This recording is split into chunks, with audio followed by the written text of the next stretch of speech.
Good Friday afternoon. It's the weekend warm-up edition of Main Street Sports Today, presented by the Tennessee Orthopedic Alliance of Columbia. I'm Maurice Patton. That is Wade Neely. I'm coming from you from my home. Wade is at his second home, well, third home, basically, because he's got two as it is. But Wade is on campus. Wade is at the Glass House. He's kind of homesteading over at Murphy Center, getting ready for a ball game tonight, but hanging out at the alma mater. So we'll be here with you for the next couple of hours talking local, regional, and national sports topics, and looking forward to doing so. But Wade, I'm gonna tell you, I'm a little jealous. Well, it's one of those things, you find yourself in weird spots, and we broadcast from Timms Ford Lake. We've broadcast from all over the place. But with the game tonight at Central Magnet, about 2 miles from campus, I said, let me see if we can sneak on campus. Good win for the Lady Raiders last night, 66-38 versus Sam Houston. They got La Tech tomorrow, so you get stuck with me kind of as the holdover here in the women's basketball office. I am just going to tell you this: don't you leave any bad juju over there for the Lady Raiders as you are hanging out in the women's basketball coaches meeting room, conference room right there. I hope they got that cleared with Rick. Yeah, I think he was the only one that didn't sign off on it, but I think he's getting ready for practice, so we should be okay. He's got bigger fish to fry with La Tech at noon tomorrow. But shout out to Mark Owens, Nathan Wallach, Matthew Posey, and the gang here, always taking great care of us and kind of in a pinch, saving us a trip. You know as well as anybody, I-24 can be pretty unforgiving, especially during rush hour. So if we wanted to pull this thing off, we needed to get to the borough stat. Giles County versus Central Magnet tonight should be fun. Yeah, I-24. You just said it all right there. That wraps it all up. Stay away from that anytime you're in a hurry. So yeah. Again, glad to have y'all with us here for our weekend warm-up edition. Man, I'm excited. I think we've got a pretty good show today. We've got a couple of great guests. In the second hour, we're going to be talking with Chris DIMINO from 680 The Fan down in Atlanta, because a restless offseason for Braves fans finally got a lift last night in the form of former Padres outfielder Jurickson Profar, who has signed a 3-year, $42 million deal with the Braves and will hold down left field, presumably. So got to talk to Chris about what this means for Atlanta and if we can expect anything else. It's been so quiet. Maybe it's all going to come hot and heavy here now with spring training right up on us. Pitchers and catchers report in less than 3 weeks, I think. So, we are getting down to the nitty gritty, and AA has really had us on pins and needles, but he finally comes through as he typically does. So again, looking forward to talking to Chris DIMINO from 680 The Fan out of Atlanta in the second hour. In the next segment, we have had this young lady on quite a bit over the last 4 months or so, and it typically has not been very good. So we've got Ann Kimmel from Penalty Box Radio coming to talk about the Preds' 5th straight victory last night and where it goes from here. So looking forward to that, man. They, between Tuesday's game and last night's game, they had scored 9 straight goals on San Jose, but it was a 5-5 game late before they got the 6-5 win in that one. So again, going to talk to Ann about where this offense is coming from and where this sudden success is coming from. So looking forward to speaking with her again here in the next segment. We're also going to be talking a little tennis, a little NBA, particularly out of Denver, I guess. Little women's basketball action. There's some football that we probably need to talk about as well. And ready for the again, looking forward to this show and everything we've got going on. And Wade, again, can breathe a little easy because he's got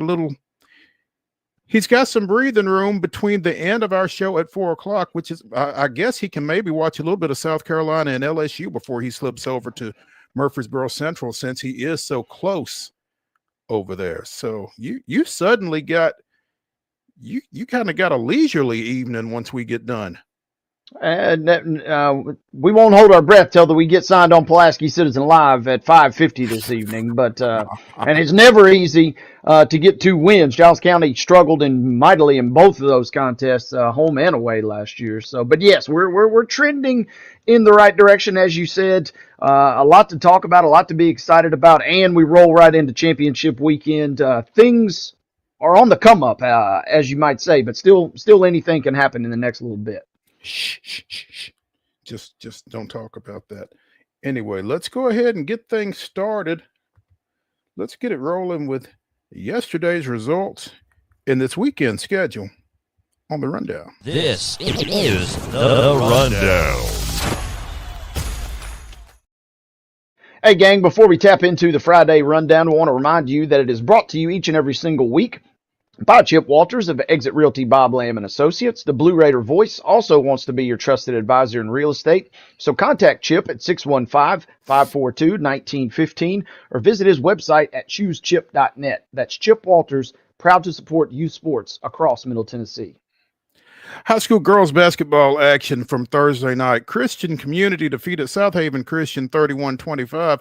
Franklin Road Christian down Zion Christian 71-45. In boys action, Zion Christian with an 83-68 win over Franklin Road Christian. Women's college basketball results from Thursday night. Tennessee Tech comes to Gentry Center, picks up a 71-64 victory over Tennessee State. It was Austin Peay defeating North Alabama 71-60.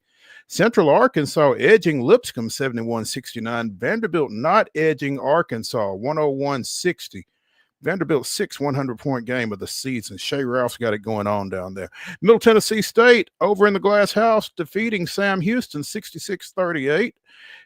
Texas with an 80-76 win over Tennessee last night. But some good news for the Lady Vols. We'll talk more about that later in the show.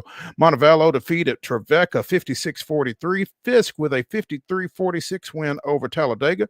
And the Lady Firehawks of UT Southern with a 96-64 win over Point. Is that Point College or Point University, Wade? I want to say it's Point University out of Georgia. Okay. All right. Men's action. Yeah, out of West Point, Georgia, Point University. Oh, okay. That makes sense. West Point. Troup County. Got you. Men's basketball action. North Alabama with a 74-64 win over Lipscomb. It was Middle Tennessee State 77. Sam Houston 75 out in Huntsville, Texas. Austin Peay with a 73-71 win over Central Arkansas. It was Tennessee State defeating Tennessee Tech 89-77.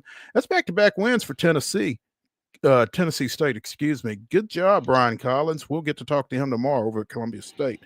Trevecca with an 89-69 win over Montevallo. It was Fisk 83, Talladega 77, and UT Southern defeated Point University 75-62.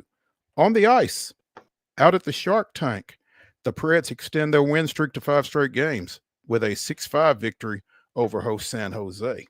Good win for the Preds, good schedule, and good results last night for a lot of our local teams. Speaking of local, let's keep it local with your doubleheader schedule on the hardwood for tonight. High school action beginning at 6 p.m. unless indicated otherwise. We see Summertown at Battle Creek. Rockvale will travel to Blackman. It'll be Nolensville at Brentwood. Lipscomb Academy is on the road at CPA. Hickman County visiting Cheatham County tonight. Clarksville Northeast will be at Clarksville. It'll be Friendship Christian is at Clarksville Academy. Henry County traveling to Clarksville Northwest. Warren County will visit Columbia tonight. Lebanon at Cookville. Davidson Academy at DCA. Fayetteville on the road tonight at Eagleville. It'll be Knowledge Academies at East Robertson. Pope John Paul II traveling to Innsworth. Creekwood is at Fairview. Ravenwood at Franklin tonight. Zion Christian will be at Franklin Christian. Green Hill traveling to Gallatin. BGA at Grace Christian Franklin. You can catch Station Camp, who's at Greenbrier. East Hickman will be at Harpeth. It'll be Beach at Hendersonville. Also tonight you have Antioch at Hillsboro. McKenzie is traveling to Houston County. Maplewood will be at Hume Fogg. John Overton is at Hunters Lane. Watertown traveling to Jackson County. Dixon County at Kenwood tonight. Stewart's Creek at Laverne. Marshall County and Lawrence County will do battle in Lawrenceburg. Should be a good one tonight at Ralph Benson Memorial Gymnasium. Mount Pleasant on the road this evening at Lewis County. Trousdale County is at Liberty Creek. Lawson will be on the road at MLK, and Joe Burns will visit Merrill Hyde.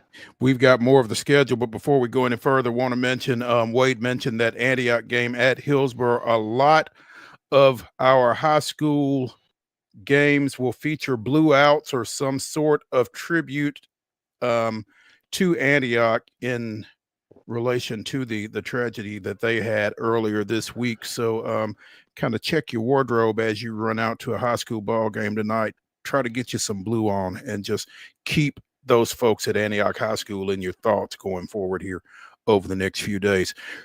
Continuing tonight's high school basketball schedule, Creekwood is at Montgomery Central. Giles County is at Murfreesboro Central. Again, you can hear that one on Pulaski Citizen Live.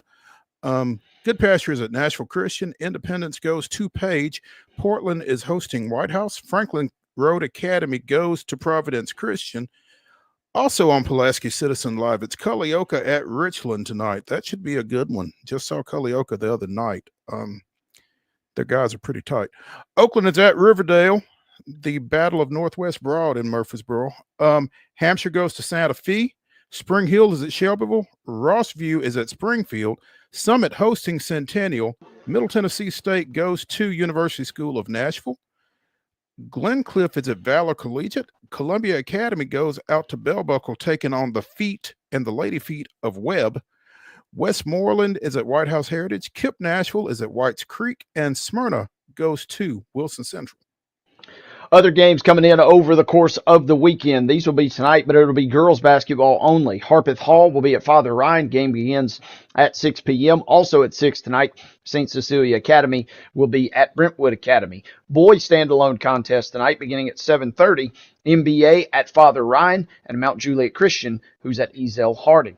Women's college basketball tonight. You can catch Evansville at Belmont. That game tips off at 6:30, and you can see that one on ESPN+. The Pelicans back in action. Our game yesterday was, snowed out. We talked a little bit about some weather delays, but they will be in action tonight. They're on the road in Memphis. That game will tip off at 7 o'clock. You can see it on NBA TV or FanDuel Sports South. Saturday action. Let's go high school. These are listed as double headers, varying start times, so buckle up. 2 o'clock, you can catch Oak Ridge, who's at Oakland. At 5 p.m., Highland Rim will be at Christian Community. At 6 o'clock, it'll be Grace Christian, that's out of North Carolina, taking on Clarksville Christian. It'll be a 6 p.m. showdown between Spring Hill at Columbia. Always a heated rivalry in that matchup. Waverly at Dixon County tomorrow night at 6. Macon County at Kip Nashville. Frank Hughes at Mount Pleasant. Hillcrest is at Pearl Cone. Other games on the docket, doubleheaders for Saturday. Tennessee Heat will play host to Middle Tennessee Christian, and Hickman County will welcome Harpeth to town in a 6 p.m. doubleheader. College basketball doubleheaders on Saturday. Auburn Montgomery comes to Trevecca. That's a 2 o'clock tip. At 3 o'clock, Fisk is at Voorhees, and at 1 o'clock, it's all Cumberland all the time. It's the University of the Cumberlands out of Williamsburg, Kentucky, coming to Cumberland University of Lebanon, Tennessee. Again, that's a 1 o'clock tip for a doubleheader there. Women's basketball on Saturday, 12 noon, as Wade mentioned. Middle Tennessee State's women are hosting Louisiana Tech. 12 noon start. You can see it on ESPN Plus. At 2 o'clock on ESPN Plus, Central Arkansas is at Austin P. Also at 2 o'clock. Also on ESPN Plus, North Alabama is at Allen Arena taking on the Lipscomb women. Men's basketball action on Saturday. It's a 1 o'clock start for Lipscomb over at Central Arkansas. That one's also being shown on ESPN Plus. At 1:30, Kentucky is at Memorial Gym trying to evade the fate that met Tennessee last weekend. The 9th-ranked Wildcats coming to Memorial, taking on the Vanderbilt Commodores. 1:30 tip on ESPN. At 3 on ESPN Plus, Belmont goes to Murray State. Good luck to the Bruins in that one. Murray doesn't lose many at home. Middle Tennessee State is in Ruston taking on Louisiana Tech at 5:30 on ESPNU. At 6 o'clock on ESPN Plus, it's Austin P at North Alabama. And at 7:30 Saturday night, number 6 Tennessee goes to the loveliest village on the plains, taking on top-ranked Auburn. Again, that's a 7:30 tip, and it's being shown on both ESPN and ESPN2. There we go. Little double dose there. NBA action tomorrow night. We've got Utah at the FedEx Forum taking on the Memphis Grizzlies. I don't have a time for that one.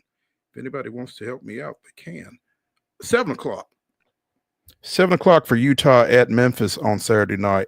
At 9 o'clock on the ice, the Preds continue their West Coast swing at Anaheim. Again, 9 o'clock start there. You can see it on FanDuel Sports. Closing down the home stretch here, women's basketball action on Sunday. You can see Vanderbilt at Alabama. That game tips off at 1 o'clock. Will be shown on the SEC Network. At 2 p.m., Indiana State is at Belmont. Also can be seen, but it'll be on ESPN+. That rolls us into the NFL games on Sunday. The NFC Championship, the Commanders at the Eagles. That game kicks off at 2 o'clock. You can catch it on Fox. And at 5:30, you can see Buffalo at Kansas City. Game will be shown on CBS or Paramount+. Should be a fun weekend, a loaded schedule across everything. And that concludes our Friday schedule. And ladies and gentlemen, that concludes the Friday Rundown.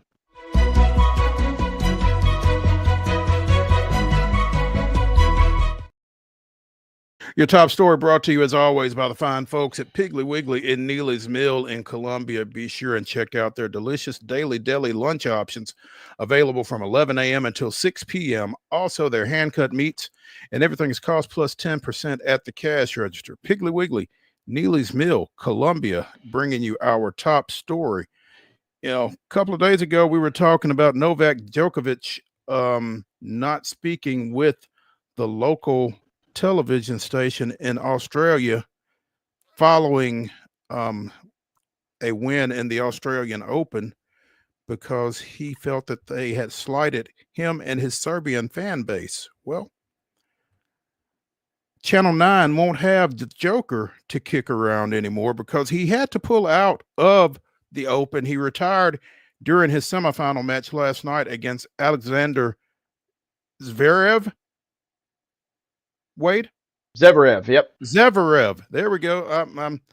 I'm never going to get that, but I'm just going to defer to you on that one. Zverev had to pull out in that match with apparently a torn thigh muscle and dropped the first set,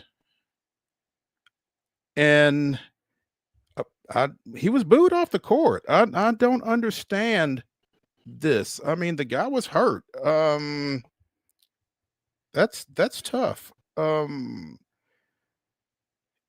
Tore his meniscus at last year's French Open in the 4th round and eventually had to have surgery for that. So this is the second in the last 4 slams that the Joker has had to leave early. And that's, he's 37 years old? I mean, Wade, how old is that for tennis? Is this out of the ordinary, or is this how it's going to wind down for him?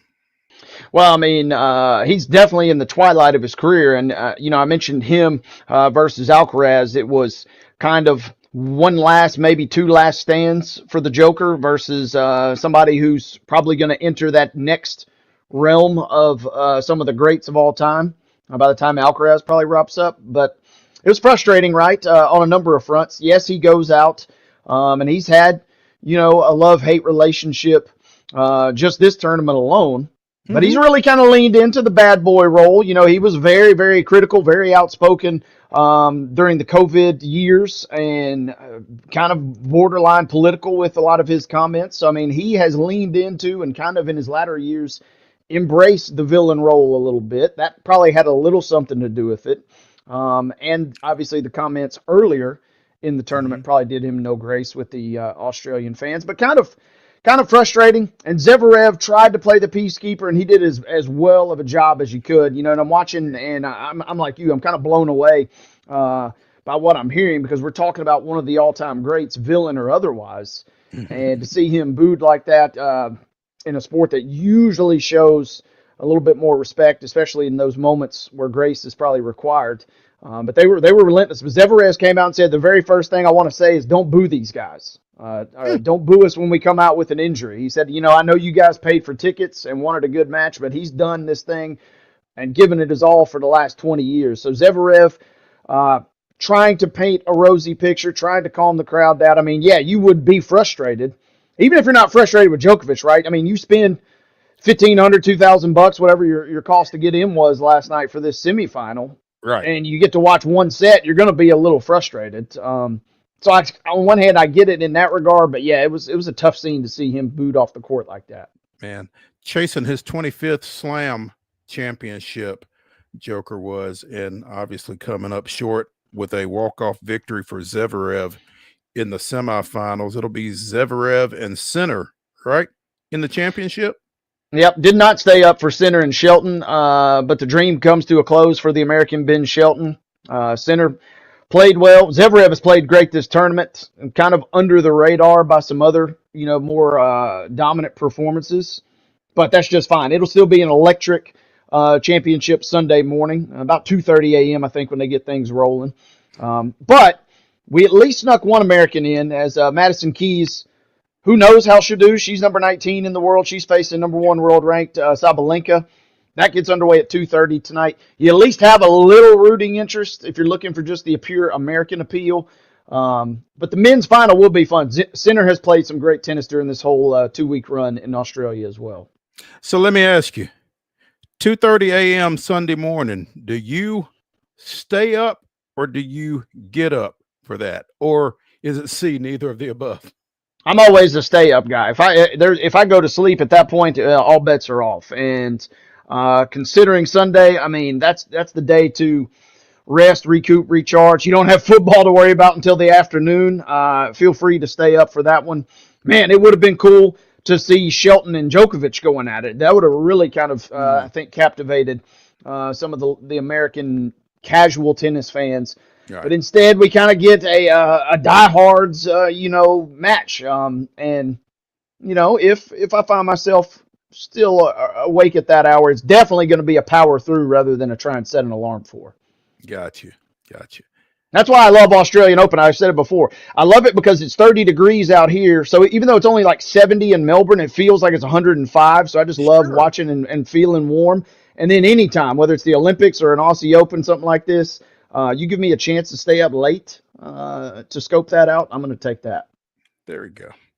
Let's take a break here on Main Street Sports Today, presented by the Tennessee Orthopedic Alliance of Columbia. When we return to continue the weekend warm-up, we'll be joined by KIMMEL of Penalty Box Radio, talking little Preds. Stick around.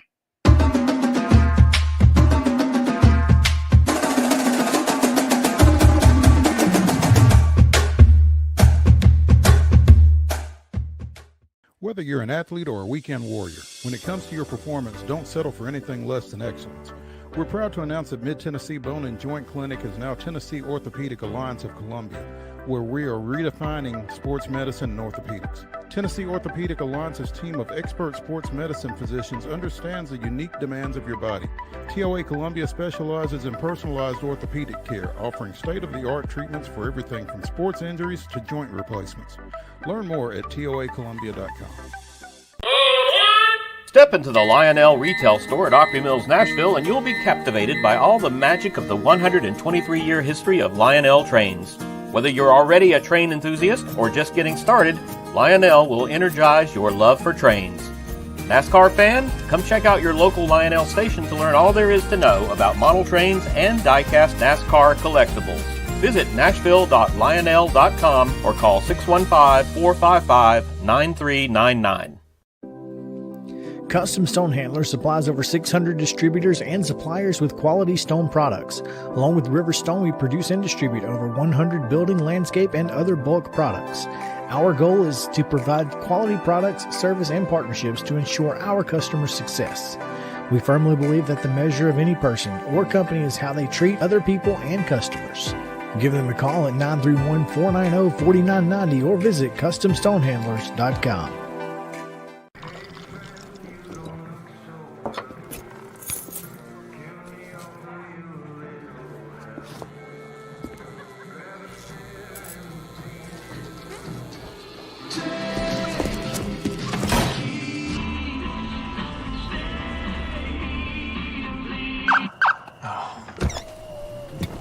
You're seeing the signs too, right? What signs?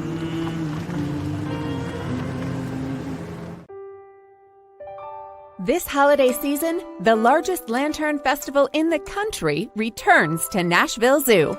Experience more than 1,000 all-new, handcrafted lanterns, towering creatures, magical worlds, and a North Pole village.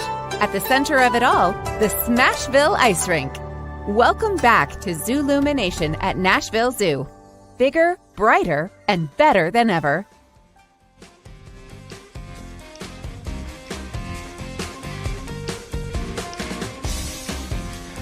The weekend warm-up continues here on Main Street Sports Today, presented by the Tennessee Orthopedic Alliance of Columbia. I'm Maurice Patton. Wade Neely is on hiatus. We'll get him back in here soon enough. But right now, we are joined by Ann Kimmel of Penalty Box Radio, talking a little Nashville Predators, the red-hot Nashville Predators. Ann, good afternoon. Good afternoon. Yeah, the Nashville Predators on a 5-game win streak, something that earlier in the season, I think we would never have believed. But here they are, 5 in a row. How about that? How does that happen? You know what? I think it's a combination of things. You know, Nashville has lost so many games because kind of it felt like the planets weren't aligning just right. I feel like maybe the planets are aligning right. Nashville right now, very hot offensively. You know, Philip Forsberg has been absolutely lights out offensively for the Predators. They're getting depth scoring. I think it also helps that out of these 5 games, 3 of those games were against 2 of the worst teams in the league. Not to say that those weren't challenging wins, but I think it does help when strength of schedule works in your favor. At this point, though, with the Nashville Predators, whatever gives this team some confidence and just that experience of winning games, I think we're not going to complain about how it happens. We're just going to be glad it's happening. Absolutely. And when you talk about, strength of schedule, San Jose, not only one of the worst teams in the league, but a team that the Preds have really had a history of handling. This was their 12th straight win now against San Jose. Yeah, go ahead. It's been a really interesting matchup with San Jose. The Predators did get wins in the home and away, which was great. A win on Tuesday, a win on Thursday. But it's not for lack of San Jose trying to keep it interesting. And even though Nashville has this history of really being able to play well and get the wins against San Jose, these 2 wins were a little bit tense. They were a little bit of a nail-biter wins for the Nashville Predators over the Sharks team. That's in a very different place as far as where their team is at in relation to becoming a contender. So great to get the wins, great to continue the win streak against the San Jose Sharks. But I think there's some things that the Predators need to look at because these were some challenging wins. When you say it was intense, it was pretty spirited. What, 3 fights in the first period? Is that yes? Was that it? Yes, 3 fights. They couldn't even get the puck dropped because people kept dropping gloves. It was really spicy. I didn't get to see the fight in question live, but we had one of the greatest referee calls of all time last night. They said Nashville 47, San Jose 23. They were, quote, chucking knucks, is what the official said. So put them in there for 5 minutes. One of the great referee calls of all time, it sounds like. Absolutely. How that is not already a t-shirt being sold by the NHL, I don't know, because you can't, not only do you get the entertainment of the fight, you get the quality of the call from the official as well. That was a great moment. That's right there with the NFL guy talking about one of the Colts was giving somebody the business years and years ago. So yeah, that's a chucking knucks. Yeah, it's just a matter of time before that one does show up on a shirt for sure. Ann Kimmel of Penalty Box Radio joining us here on Main Street Sports Today. You mentioned Forsberg picked up a pair of goals last night. Now run his streak up to 7 straight games with a goal, and that's something you can lean on a little bit. Absolutely. When Philip Forsberg is good, he is very good. Now, he did have a career high 18 game goal drought, but once he scored that first goal against Winnipeg, I think everybody who is used to watching this team and used to watching Forsberg said, okay, here it Here we comes. go. And here it is, 7 game goal streak. He's got 9 goals and 14 points in those 7 games. That ties a franchise record that he set last season. And part of what is working so well with Forsberg is the chemistry that he has with Jonathan Marchessault and Steven Stamkos. Earlier, that benefited Stamkos and Marchessault as far as statistically speaking with goal scoring. Now we're seeing Philip Forsberg capitalize on that. His shooting percentage, his career shooting percentage is 12.9%. Right now, he is shooting 23.1%. So not only is he got great chemistry with these line mates, he is finding the back of the net, those hitting the posts, those, goaltender saves that were so frustrating earlier in the season aren't happening. Last night in the game, he had what I think was one of the most amazing Forsberg goals, where he is facing away from the net at the top of the circle. The puck comes down. He tips it between his legs, not even facing Yaroslav Askarov in net, and scores a goal. I mean, that's just what Philip Forsberg can do when he's going. You talked about depth scoring. 6 different players scored last night, in addition to 5 different players scored last night, with Forsberg getting a pair. But that was a lot like Tuesday night's win as well. When you can spread the scoring around like that, it really kind of takes pressure off a lot of folks, I would think. It does. The Predators in these 5 wins have had 12 different goal scorers. Tommy Novak, Justin Barron, Nick Blankenburg, they've each had 2. Young Fedor Svechkov is on a 3-goal game streak. And I think that does take a lot of pressure off of that top line. Last year we saw Nashville rely so heavily on their top players. Now you're finally seeing the Novaks, the Barons. You're seeing this young Fedor Svechkov. You're seeing Colton Sissons get on the score sheet. And when you have threats on all 4 lines, it really changes how your opponent has to play the game against you. So I think one of the biggest keys for Nashville right now is that they are getting this depth scoring. I mentioned that this was the Preds' 12th straight win against San Jose. That's the second longest active streak in the NHL. The only one that's longer against one opponent is the Bruins, who have beaten San Jose 14 straight times. So bless San Jose's heart. Man, something like that. And hey, we talked about it earlier in the week, between the pipes last night. Askarov, and I think in the pregame he had said he's glad to be playing tonight.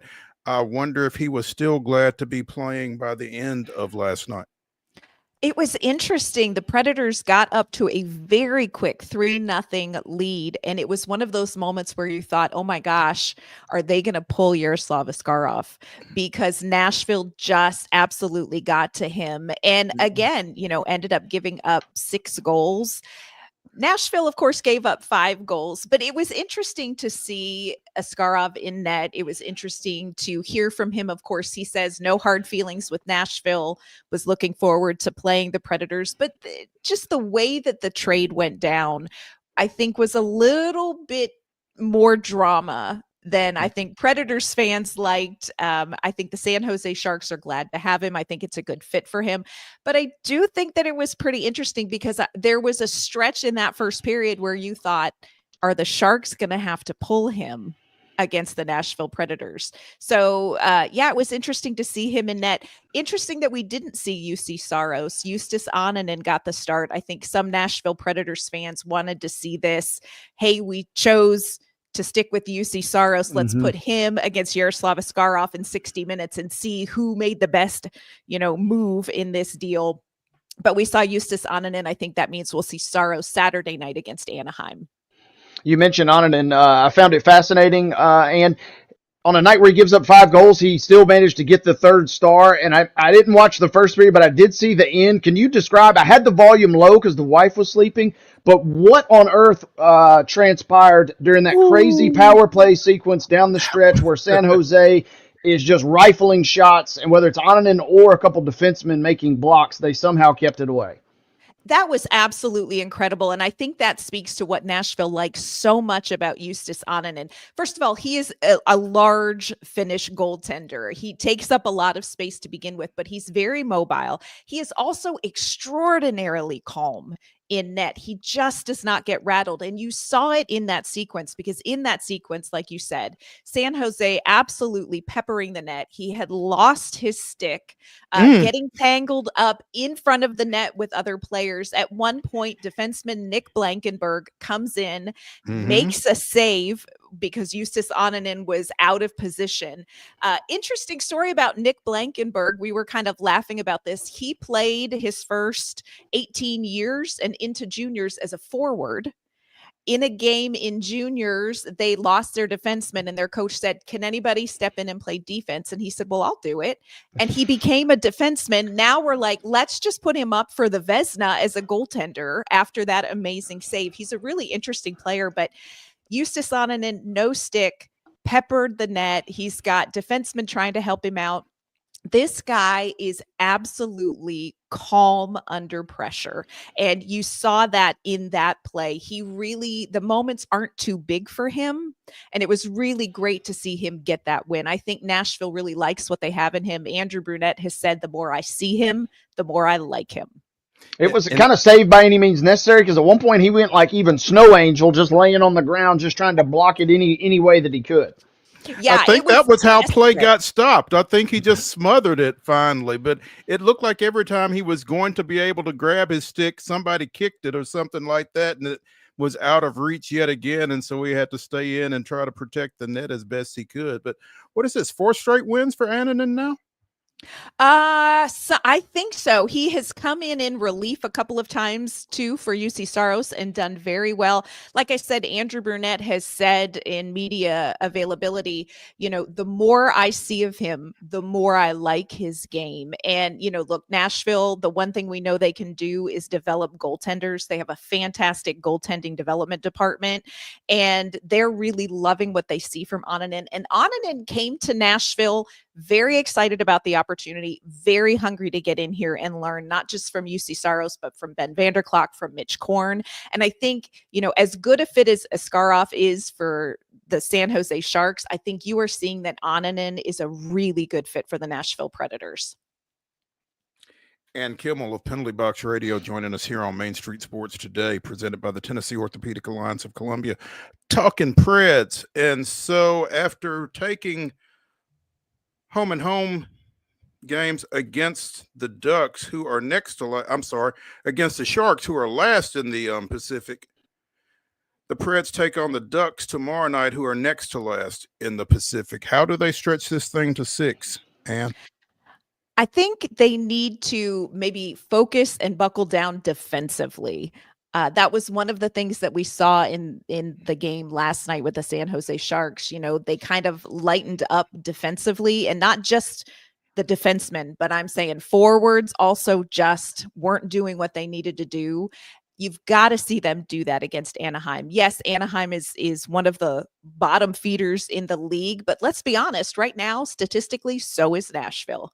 They've got good goaltending in Anaheim. They've got some really good young talent in Anaheim. I think Nashville has to shore up the defense. I also think they need to capitalize on special teams, which is something we saw them do against the San Jose Sharks. Anaheim is towards the bottom of the league in penalty kill and power play. Nashville is getting some momentum on the power play. They've been a very good penalty kill team. So if Nashville can capitalize on special teams opportunities as well, hopefully they can get this win Saturday night. They have struggled on the road, so I think it would be a really good confidence boost to get 2 in a row on the road for the Predators. To your point regarding defense, they've given up 5 goals in their last 2 games, and it looks like they've given up 26 in their last 7 games, going back to that 5-2 loss to Winnipeg back on the 7th. So almost 4 goals a night. That really is on the edge of winning hockey, I would think. Well, and you are not going to win against teams like Winnipeg, against teams like Dallas, the Washington Capitals, when you give up 4 and 5 goals. You simply are not going to be able to be successful offensively against the top teams in the league when you are giving up that many goals. So Nashville really needs to focus on their defense. They need to focus on giving some more support to the goaltender. The numbers don't look particularly good for Saros and Onanen despite the wins because of the number of goals this team is giving up. But a lot of that is on the players in front of them. And Kimmel joining us here on Main Street Sports Today, presented by TOA of Columbia. And we appreciate you taking some time with us, and let's keep this thing rolling. Let's see what we can do. Here's hoping they get another one on the road. That would be good. That would be good. We will catch up with you. Sounds great. Thanks so much. Thank you. Ann. Hey, let's take a break here on Main Street Sports Today, presented by the Tennessee Orthopedic Alliance of Columbia. When we come back, let's talk a little basketball. Stay tuned.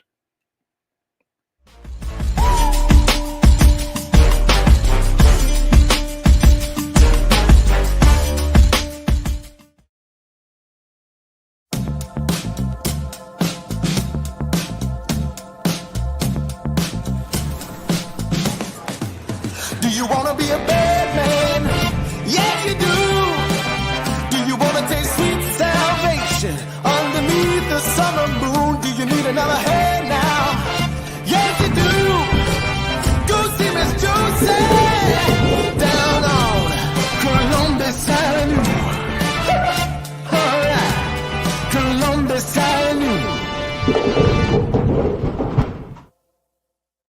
At Delta Dental of Tennessee, we know our success begins and ends with providing superior quality service, and that includes serving those who need it most. This year, we're celebrating 25 years of giving back to the community we call home. Delta Dental, along with our Smile 180 Foundation, supports Tennessee's dental colleges and oral health education, children's hospitals, free and reduced cost dental clinics, and other like-minded charities. Here's to the next 25 plus years of ensuring healthy smiles.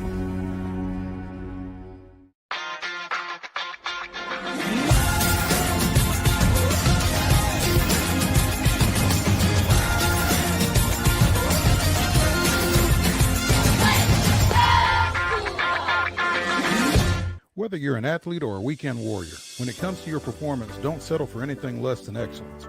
We're proud to announce that Mid-Tennessee Bone and Joint Clinic is now Tennessee Orthopedic Alliance of Columbia, where we are redefining sports medicine and orthopedics. Tennessee Orthopedic Alliance's team of expert sports medicine physicians understands the unique demands of your body. TOA Columbia specializes in personalized orthopedic care, offering state-of-the-art treatments for everything from sports injuries to joint replacements. Learn more at toacolumbia.com.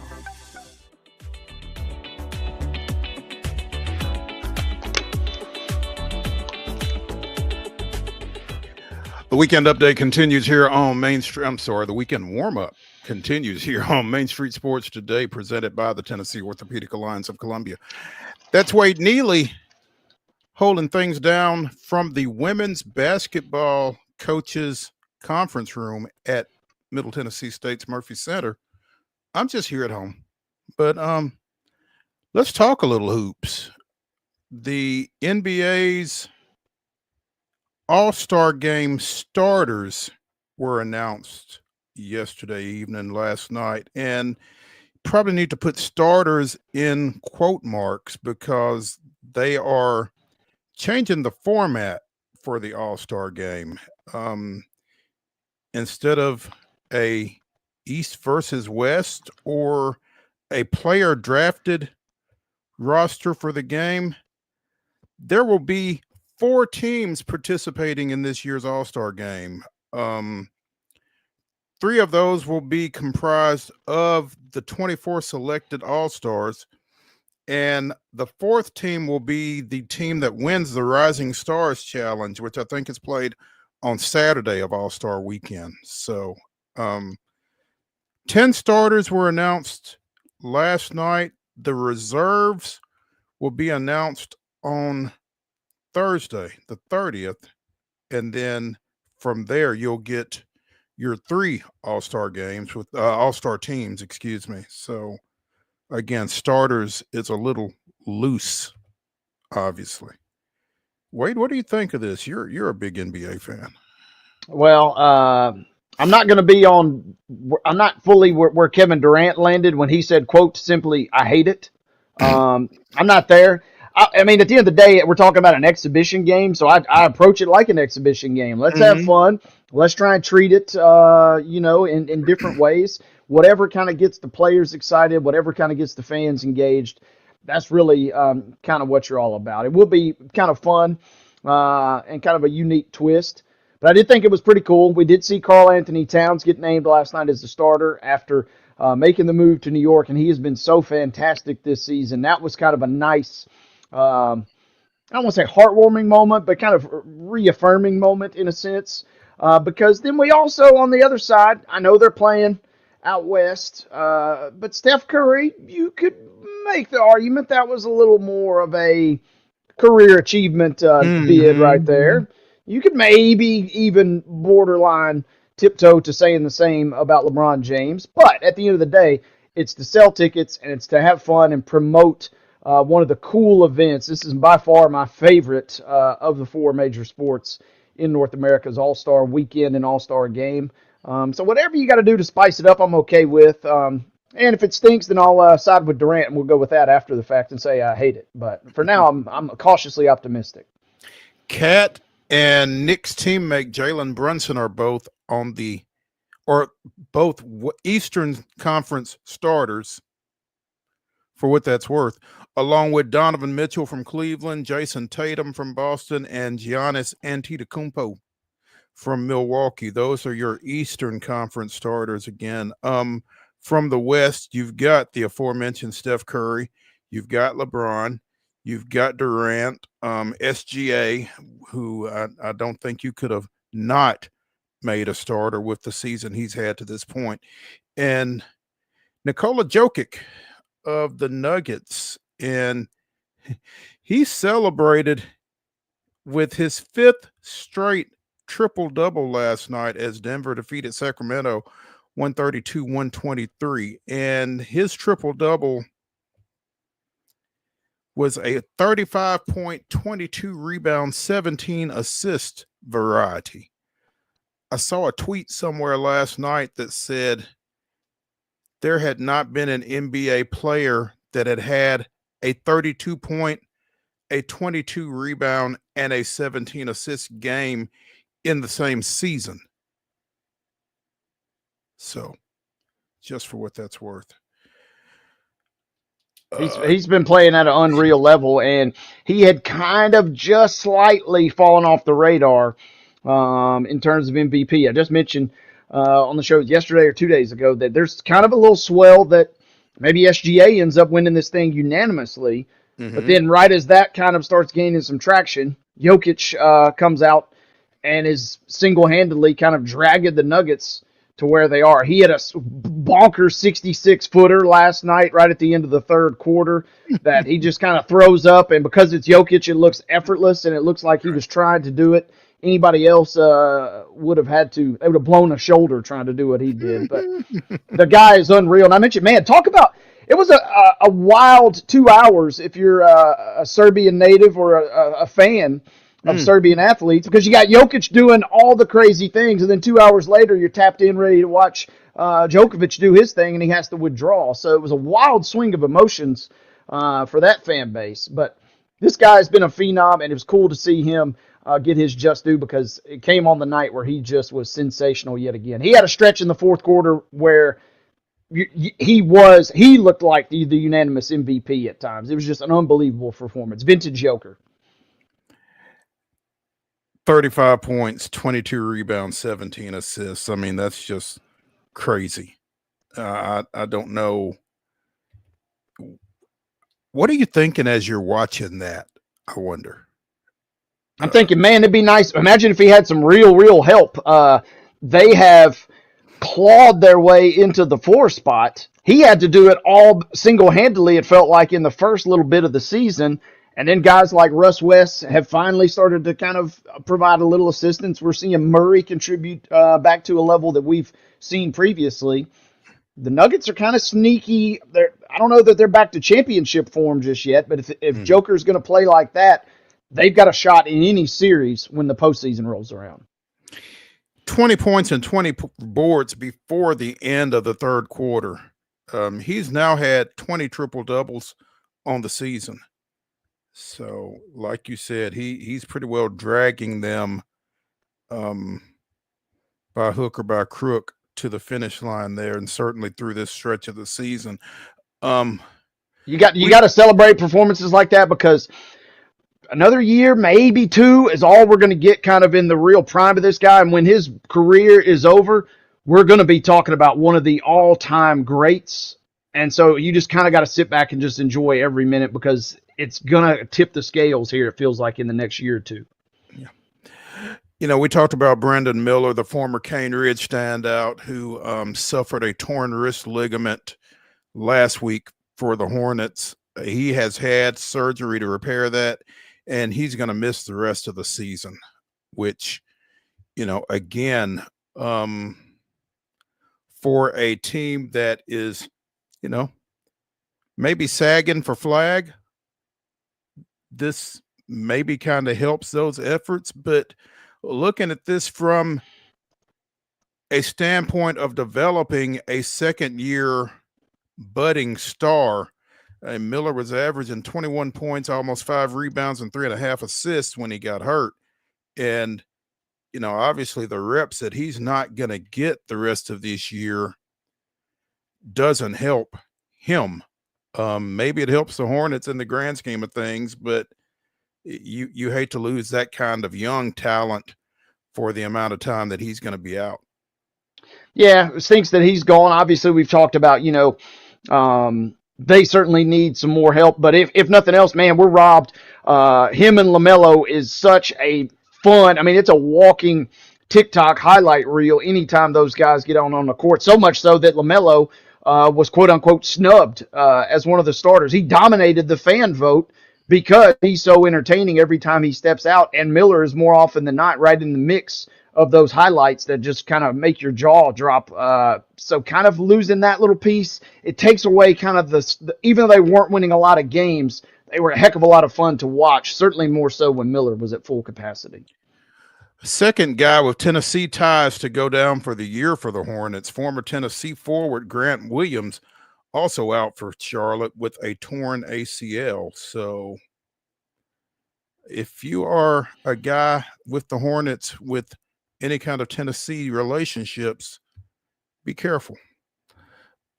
Speaking of Tennessee, congratulations to Lady Vols coach Kim Caldwell and her husband, the new parents of Connor Scott Caldwell, as of yesterday evening. Coach Caldwell did not travel, obviously, for the Texas game last night. Instead, Jenna Burdett, her assistant at Marshall for the one season last year and going back to her time at Glenville State as well, made her head coaching debut last night. And unfortunately, Tennessee on the short end of an 80-76 decision at number 7 Texas. 80-76 following a 71-70 loss at Vanderbilt on Sunday. Tennessee's 4 losses are by 8 points. Battling their tails off. And coming into this game last night, yes, we certainly want to extend our congratulations to the Caldwell family. But coming into this game, when you get news like that, it feels like the game's going to go one of two ways. You're either going to get ran off the court and you be well justified. Playing a team as elite as Texas, playing on the road, playing without your head coach, it feels like the conditions are primed to get run out of town. On the other hand, it seems like time and time again, we also see teams rally around that. And we saw a very spirited effort from Tennessee. As you mentioned, those 4 losses all coming in agonizing fashion, a total of 8 points. It kind of furthers the case that, man, you got to be excited and you got to be very optimistic about what you're seeing from Tennessee right now. Absolutely. I mean, they stayed on the floor with the number 7 team. Again, with a rookie head coach against 3-time SEC Coach of the Year Vic Schaefer. But like you said, they battled their fannies off. 15 lead changes in that ball game in Austin. It's tied with 44 seconds remaining, and they didn't get enough rebounds was what Coach Burdett said in the end. And so, you know, tough trip to Austin, but you still, and we said it earlier this week, we've said it over the course of the season, you've got to like what you're seeing out of this Tennessee team under Coach Caldwell. Scrappy. I kind of struggle with the number of threes that they take, because it's a double-edged sword, but that's the way they play. That's the way she coaches. And if you throw enough of them up and in, then you're going to be successful. So it's going to be something to keep an eye on. And I guess now the question is, how quickly does she get back? But obviously that's secondary as well. No doubt. To your point, they go 9 of 17 last night, so shot pretty well from downtown.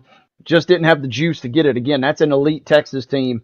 No real shame. Head coach on the sidelines or not, but especially considering all the circumstances. Tennessee's in pretty good shape.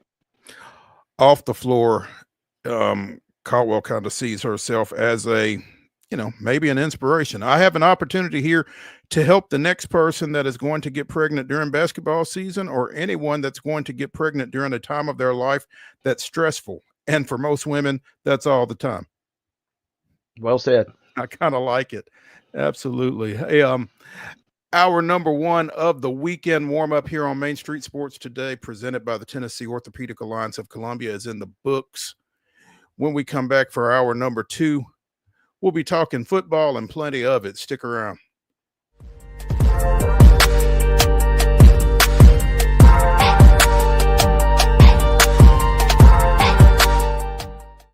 Hi, I'm Dr. Vilai Saisuka, CEO and founder of Premier Foot and Ankle Centers of Tennessee here in Murfreesboro.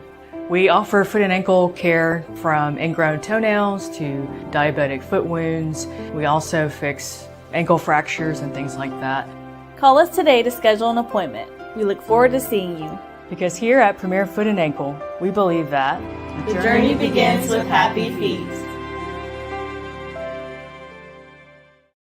Whether you're an athlete or a weekend warrior, when it comes to your performance, don't settle for anything less than excellence. We're proud to announce that Mid-Tennessee Bone and Joint Clinic is now Tennessee Orthopedic Alliance of Columbia, where we are redefining sports medicine and orthopedics. Tennessee Orthopedic Alliance's team of expert sports medicine physicians understands the unique demands of your body. TOA Columbia specializes in personalized orthopedic care, offering state-of-the-art treatments for everything from sports injuries to joint replacements. Learn more at toacolumbia.com. Jones & Lang Sporting Goods here in Columbia has been outfitting teams, officials, and anybody else from T-ball to college for 50 plus years. Be sure and check them out at 931-388-8060 or online at jonesandlang.com. Jones & Lang Sporting Goods, the look of a winner. Zion Christian Academy, zioneagles.org or 931-388-5731. You can schedule your appointment. Go tour their campus. It is beautiful over there, and you're definitely going to want to see it. Again, it's zioneagles.org. Give them a call, 931-388-5731, and schedule your tour today. Custom Stone Handlers supplies over 600 distributors and suppliers with quality stone products. Along with River Stone, we produce and distribute over 100 building, landscape, and other bulk products. Our goal is to provide quality products, service, and partnerships to ensure our customers' success. We firmly believe that the measure of any person or company is how they treat other people and customers. Give them a call at 931-490-4990 or visit CustomStonehandlers.com. Piggly Wiggly, located in Neely's Mill Shopping Center, is Columbia's locally owned and operated Cost Plus 10 grocery store dedicated to serving the community with low prices and smiling faces. Piggly Wiggly offers fresh, hand-cut meats daily, as well as daily hot plate lunches from their deli counter. You're certain to see smiling faces and a helping hand when you're here at Piggly Wiggly. Come by and check out our fresh produce, high-quality meats, and more. Down home, down the street, we'll see you at the Pig.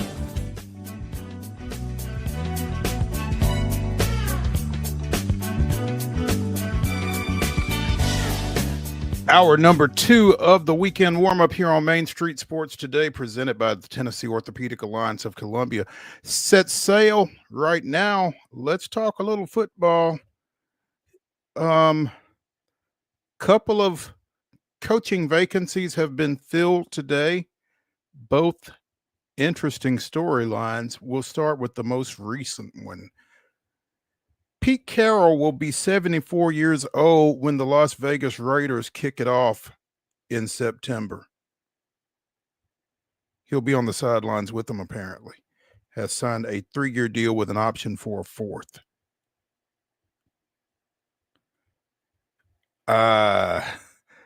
74 years old, coaching a National Football League team. It's kind of mind-boggling to me. You are on mute.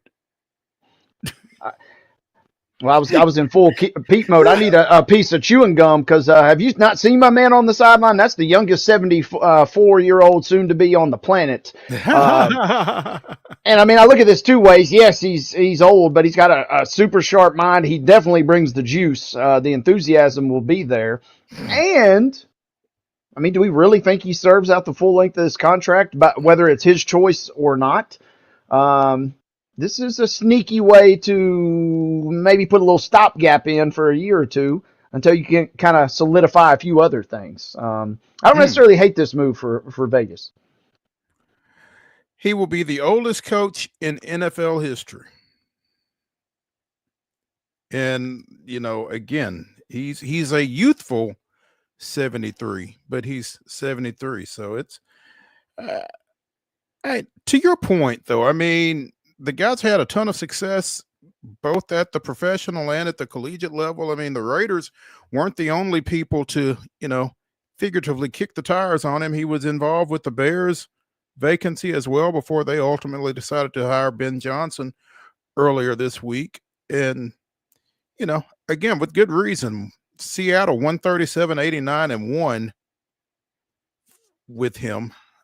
And so again, he's had his success going back to Southern Cal where they played for a national championship. I think they won one as well. So he's one of 3 coaches to win a college football national championship and a Super Bowl. The other 2 doing the latter with Dallas, Jimmy Johnson and Barry Switzer.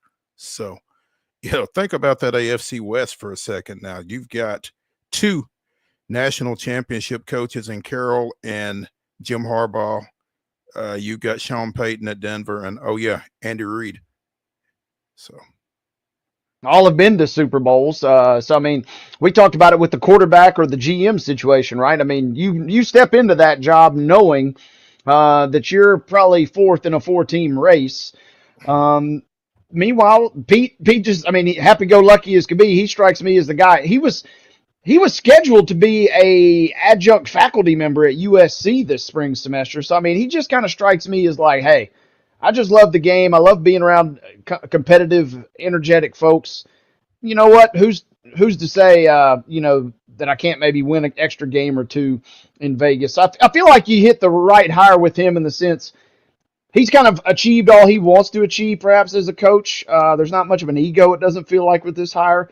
So if he gets ran out of town after a year, 2 years, you know, oh well, he'll go back to chewing bubble gum and ending up on a college campus somewhere doing whatever Pete does, hanging out by the beach or something. So I mean, it feels like they could have done worse, and to me, it feels like this is almost a stopgap type hire. That's interesting. The stopgap.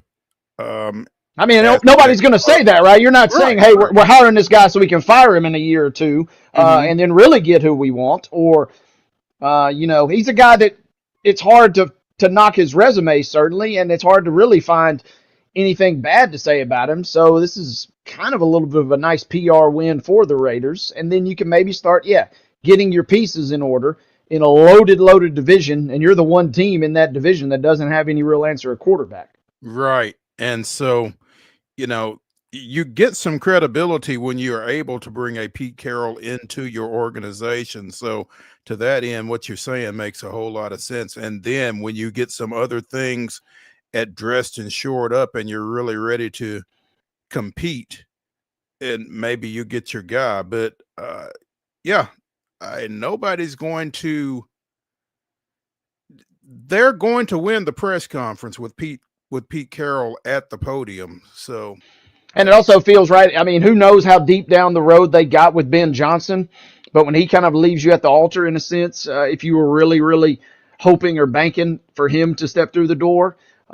This is a nice, safe, warm, semi-fuzzy hire rather than going out and grabbing any other random name that was kind of floated out there. So not a full win-win in my mind for Vegas, but it doesn't feel like a true loss either. Exactly. Yeah, that makes sense. Is Liam Cohen in Jacksonville a win? Oof.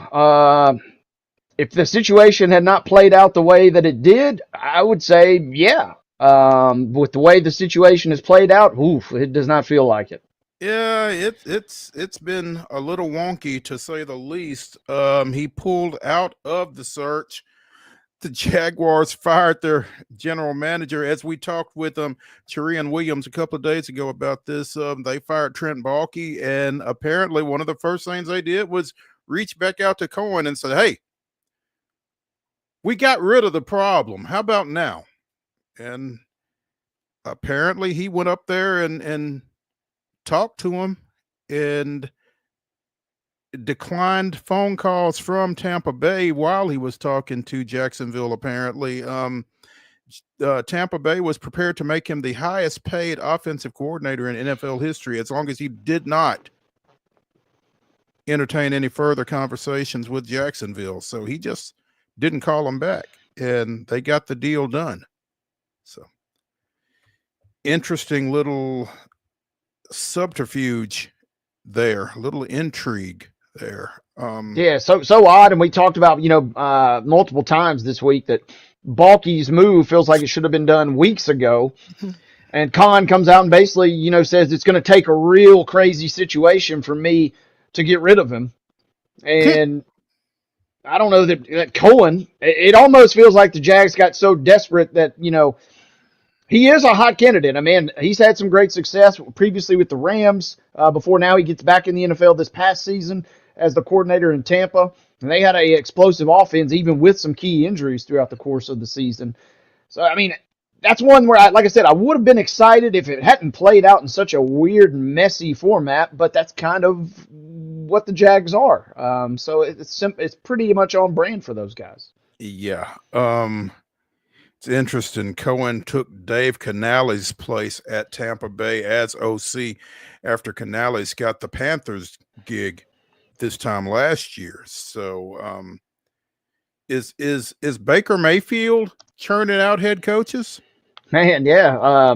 You want he goes from, think about that. He goes from lining up at D end with the scout team with the Panthers a couple years ago to now being a coach maker. I mean, how far has Baker come in just a couple of seasons here? It's been fun to watch. Isn't that crazy? Good for him. And so you've got the Cowboys and the Saints are the last two standing in the coaching search situation.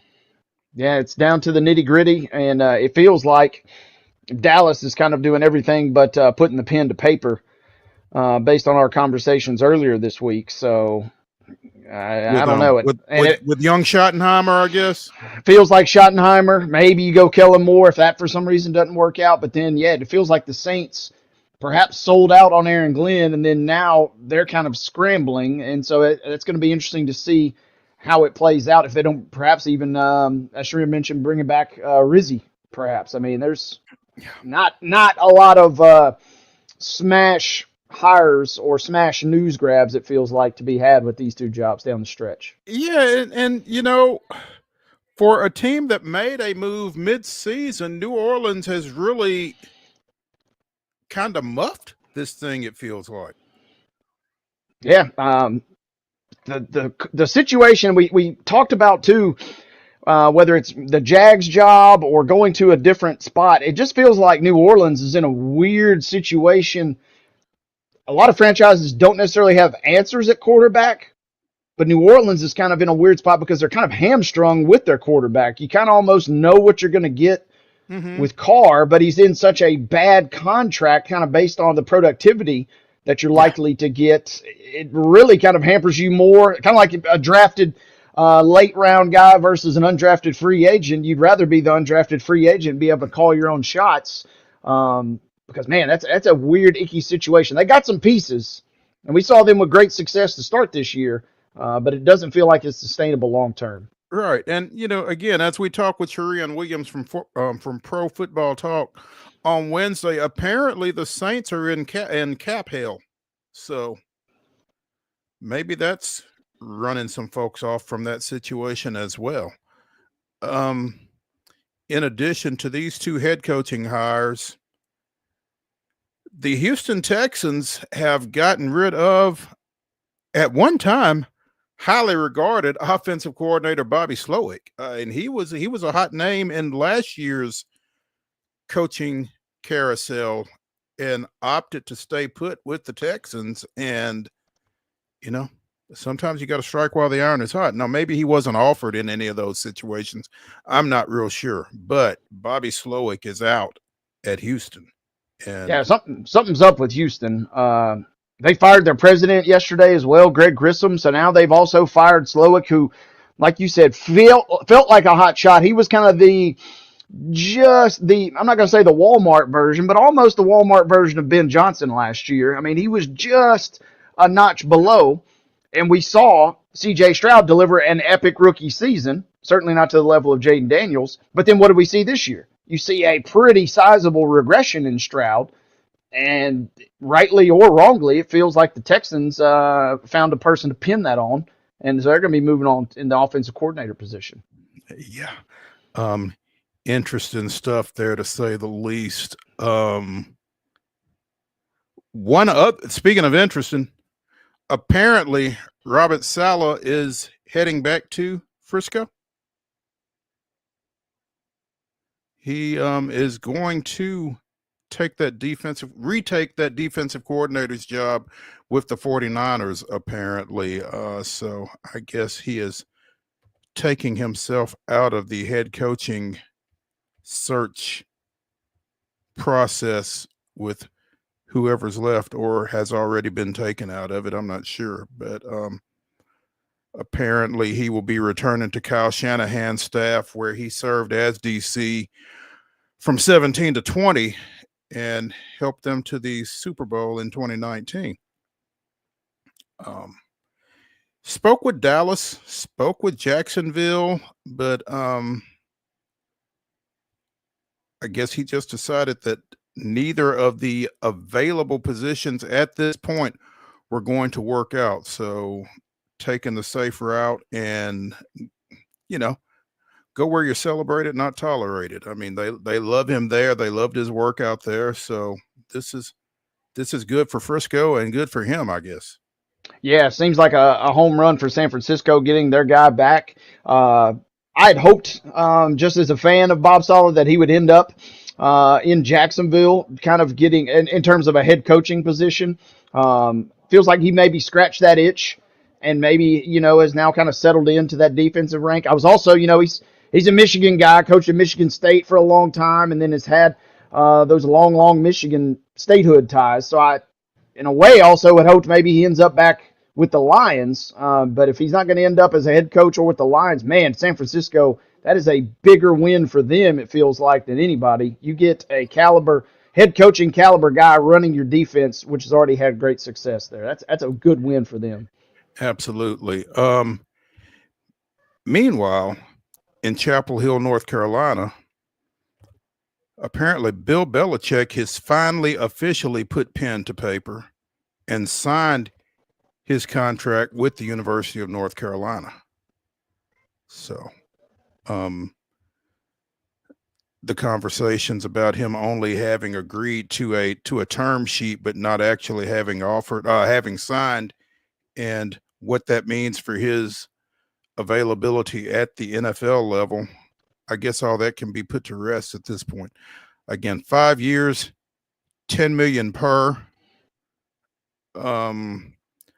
Only the first 3 years are guaranteed by Carolina.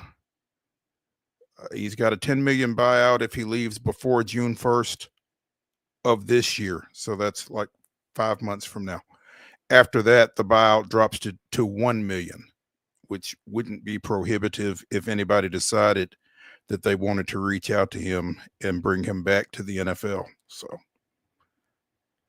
interesting, though. I mean, he was named 6 weeks ago?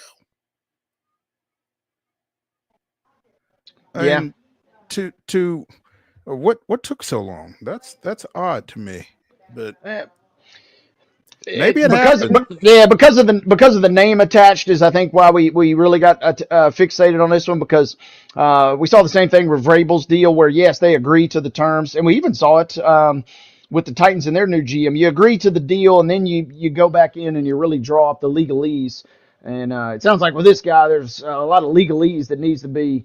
If anything, you want to make sure your lawyers and everybody are on their P's and Q's with that contract, because yeah, we've said it. It feels like he is destined to bolt at the first available opportunity. So It really did, and good to know they maybe finally got too it hammered much. out. Yeah, yeah. So good that Carolina can rest a little more easily knowing that Bill Belichick is actually under contract. Um, yeah, it took a while, but the NCAA finally got Dion.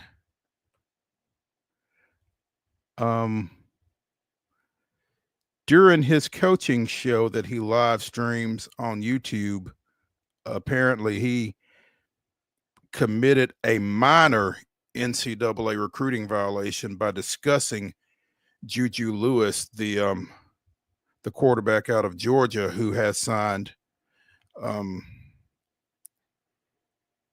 Colorado self-reported the violation, which occurred in November, and has imposed its own punitive measures as a result. They will no longer live stream his coaching show. 2 of the episodes, I guess these are the 2 episodes in which the violations occurred, have been removed from YouTube. Coach Sanders will have to attend additional rules education sessions and a reduction of 4 in-person recruiting days during the 25 spring contact period has been imposed. So the coaching show won't cease, but content will be reviewed and edited for potential violations before it is posted. So a little censorship going on out there in Boulder, apparently, after Coach Prime ran afoul of some NCAA recruiting rules as it relates to Juju Lewis. So Yeah, at least now you make sure you're following things by the letter of law. That's the worst part of all this, Mose. He's got to take 2 YouTube episodes down. I mean, them some good viewership that all of a sudden your data is going to be a little off track. So I mean, yeah.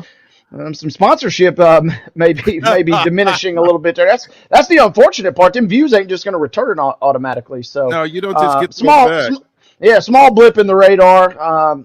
Part of it, and you work around it now with the proverbial slap on the wrist and making sure that or you're at least saying that you're taking the right measures. So good move for Colorado. Tim Banks is going to be in Knoxville for a while longer. The defensive coordinator received an extension and a raise. It was announced this morning. Salary went from $1.5 million per year to $2.15 million, making him one of the highest paid DCs in the country. So apparently he signed it earlier this week. Danny White yesterday and Don D. Plowman today. So he is signed and sealed. Multi-year extension is how it is referred to on GoVols 24/7. So we don't know how long, but I think his contract was set to, okay, it's a 3-year extension. My bad. Reading is fundamental. 3-year extension runs through 27. I think his contract was set to be up this year. So they got that taken care of just in the nick of time, I guess. Yeah, good for Tennessee, it sounds like. I know some fans are divided on, his defense, especially by the end of the year. Felt like everybody was really singing his praises, and you were almost just counting down the days before he was off to a head coaching job at the start of the season. And then as the year went on, seemed like Vols Nation kind of a little uneasy. But, yeah, this is a guy that still oversees that top 10 defense. I know you had James Pierce Jr., which certainly helps. But it's good to get this guy locked down because it seems over the course of his tenure, you got to be pleased with what you've seen. So good move by Tennessee to lock him down. And between some potential head coaching roles that Banks might have been looking at, or that might have been looking at Banks, Clemson and Miami were also looking at him for their defensive coordinator positions. So probably good to get him nailed down. Wade, will Quinshon Judkins be taking a pay cut when he goes pro? I guess it depends on where he gets drafted, right? I'd imagine them checks from OSU are probably pretty nice. And I'd imagine the local boosters and, boutique shops in town can keep him affluent. But, yeah, depending on where he gets drafted, he might be taking a pay cut. He's going to take his chances. He has declared for the 2025 NFL draft. So I guess he feels like winning the national championship is about all he can do, but he has run for 1,000+ yards in each of his 3 seasons, 2 at Ole Miss and this past year with the national champion Buckeyes. So it'll be worth keeping an eye on to see where he does go. The 2025 CBS Sports NFL Draft Prospect Rankings has him 98th overall and number 5 among running backs, behind Ashton Jeanty, Omarion Hampton from North Carolina, Iowa's Caleb Johnson, and Travion Henderson. Teammate Travion Henderson. So yeah, 2 things on that. Number one, of all the positions, that's a position I'm never going to knock a kid for going pro as soon as possible, to try and get in there while the getting is good. On the other hand, we just talked about what made Ohio State so special this year was the random turnover or the random retention of a lot of juniors and seniors from a year ago. We saw it the previous year with Michigan. Those were 2 teams that oddly had a lot of returning talent, and now they lose Henderson.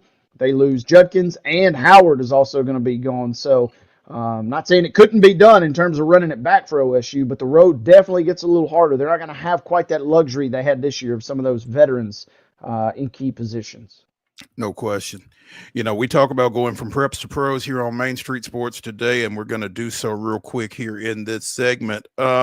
We talked about James Counts Jr. leaving Henry County and taking the Rockvale spot over in Rutherford County. Well, his successor has been named, J.R. Kirby, who has spent the past 8 seasons out at Covington, 61-16 at Covington. The last 6 years at Covington, 2 years at Mumford before that. So 8 years as a head coach, 61-16 at Covington, a team that has really developed into a Class 3A power over in West Tennessee. Again, 2 years at Mumford before that. So he is heading to Paris. Leaving Centennial as of this morning is Jamal Stewart. He is going to join the staff of Rock Batten at Pope John Paul II, who we just talked to yesterday on Coach's Corner. He will be the offensive coordinator for the Knights. And as somebody with some Centennial ties, I hate to see this, but certainly it's going to be a lot of fun for those 2 guys up there. Yeah, we talked with Coach Batten. It would have been nice if he'd have slid that in on our show yesterday. Would have been. It would have been. He had other stuff going on, I guess. We'll give him a little bit of a pass. But we talked about how he, has been in charge of a lot of great defenses. Now, all of a sudden, you feel a little pretty confident about your offense, all of a sudden bringing Coach Stewart into the fold as well. 2 seasons at Centennial. He was at East Nashville before that, made back-to-back appearances in the Class 3A state championship game, running into Alcoa on both occasions. So you know how that went. But, yeah, Centennial's got an opening now. If you want to work in Cool Springs, let me know. I know a guy. Anyway, let's take a break here on Main Street Sports today, because we've got in the green room Chris DIMINO of 680 The Fan out of Atlanta to talk a little Braves baseball. Stay tuned.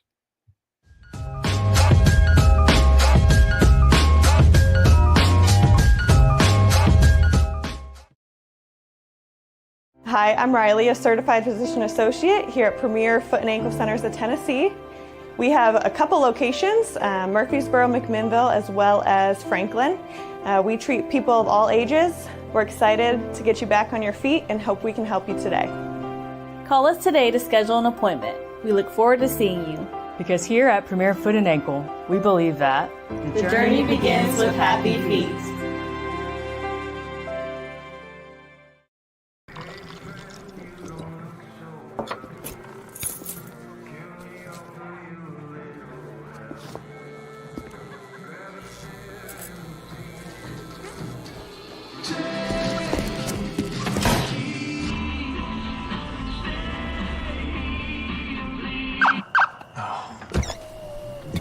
You're seeing the signs too, right? What signs? Whether you're an athlete or a weekend warrior, when it comes to your performance, don't settle for anything less than excellence. We're proud to announce that Mid-Tennessee Bone and Joint Clinic is now Tennessee Orthopedic Alliance of Columbia, where we are redefining sports medicine and orthopedics. Tennessee Orthopedic Alliance's team of expert sports medicine physicians understands the unique demands of your body. TOA Columbia specializes in personalized orthopedic care, offering state-of-the-art treatments for everything from sports injuries to joint replacements. Learn more at toacolumbia.com. Jones & Lang Sporting Goods here in Columbia has been outfitting teams, officials, and anybody else from T-ball to college for 50 plus years. Be sure and check them out at 931-388-8060 or online at jonesandlang.com. Jones & Lang Sporting Goods, the look of a winner. Zion Christian Academy, zioneagles.org or 931-388-5731. You can schedule your appointment. Go tour their campus. It is beautiful over there, and you're definitely going to want to see it. Again, it's zioneagles.org. Give them a call, 931-388-5731, and schedule your tour today. Piggly Wiggly, located in Neely's Mill Shopping Center, is Columbia's locally owned and operated cost plus 10 grocery store dedicated to serving the community with low prices and smiling faces. Piggly Wiggly offers fresh, hand-cut meats daily as well as daily hot plate lunches from their deli counter. You're certain to see smiling faces and a helping hand when you're here at Piggly Wiggly. Come by and check out our fresh produce, high-quality meats, and more. Down home, down the street, we'll see you at the Pig.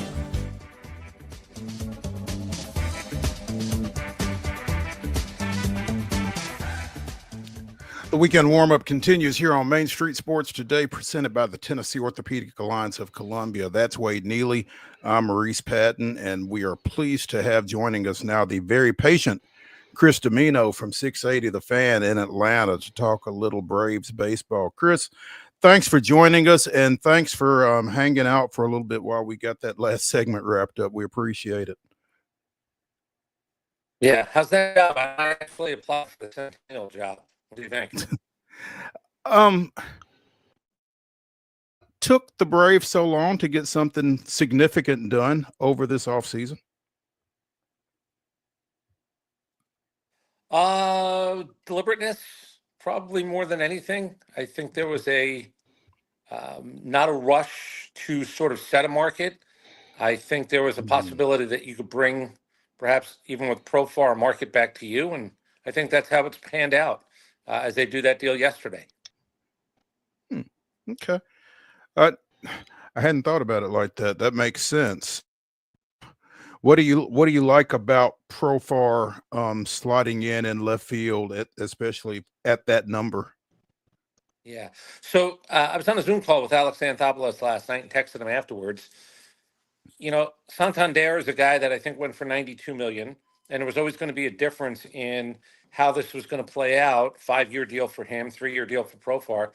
I think what's happened over the last couple of years is these guys who can really play at 21 or 22 have kind of screwed up these guys that have a natural progression where they become maybe the player.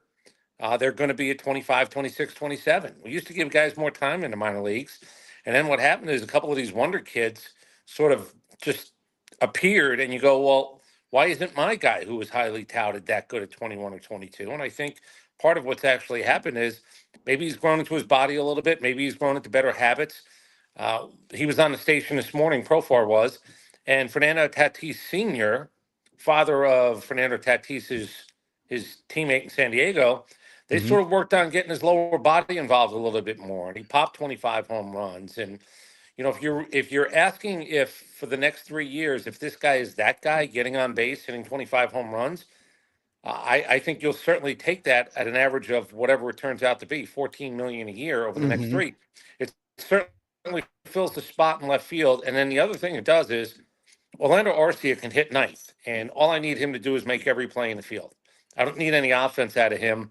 If everybody stays healthy, Olson has a bit of a bounce back. Certainly, Sean Murphy's got to be better. But I think the other thing that helped Profar was he wasn't relied on to be the guy finally. Kelnick had this in Seattle, where I think Seattle said, oh, here's the one. This guy is going to help turn us around. And I think you can get mind blanked when that happens and you don't play well. I think Profar was probably a guy that's been hearing about how good he was supposed to be. And all of a sudden in San Diego was in a lineup that it's a little bit more relaxing because he doesn't have to lead them. He doesn't have to be the biggest gun. And I think that will happen here, certainly when Ronald comes back. And if Harris stays healthy and Riley is good and Olson is good. And now all of a sudden I'm not asking him to do as much. And I think that's maybe what calmed him down a little bit in San Diego.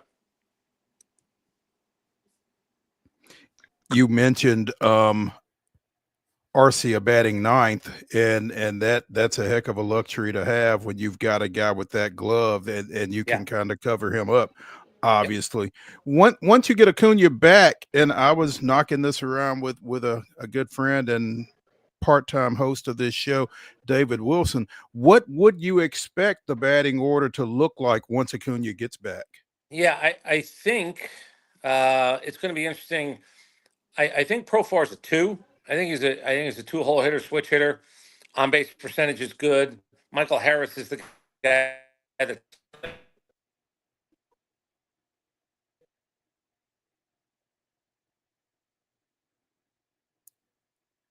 Mark, do we still have Chris?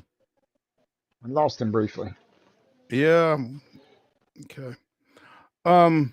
We were talking about that, David and I were, and once Acuna gets back, obviously he's going to be at the 1. I think figuring that out, that batting order, kind of depends on what you do with not just Michael Harris, as Chris was talking about before he dipped out, but also Ozzie Albies. And so I think you've got a lot of guys with some offensive versatility that you can put in a lot of different positions. I mean, you got obviously Olson, Riley, Acuna in some way, shape, or form. I'm sorry, Olson, Riley, Ozuna are going to be in that 3, 4, 5 slot. So what you do at 2 kind of dictates what you do down there at 6, 7, 8 ahead of Arcia as well. So I'm kind of fascinated to see where the bats wind up once Acuna gets back from that knee situation. And it's also going to be interesting to see how quickly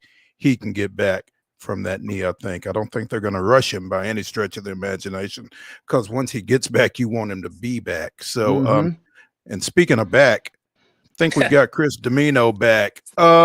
You were saying, by the way, I think I got a phone call, and I don't really know how to turn that off. And I think what happens is, what I probably didn't know is if you get a phone call, even if you hit no, you kind of go away on stuff like this. So I apologize. I hope it doesn't happen again.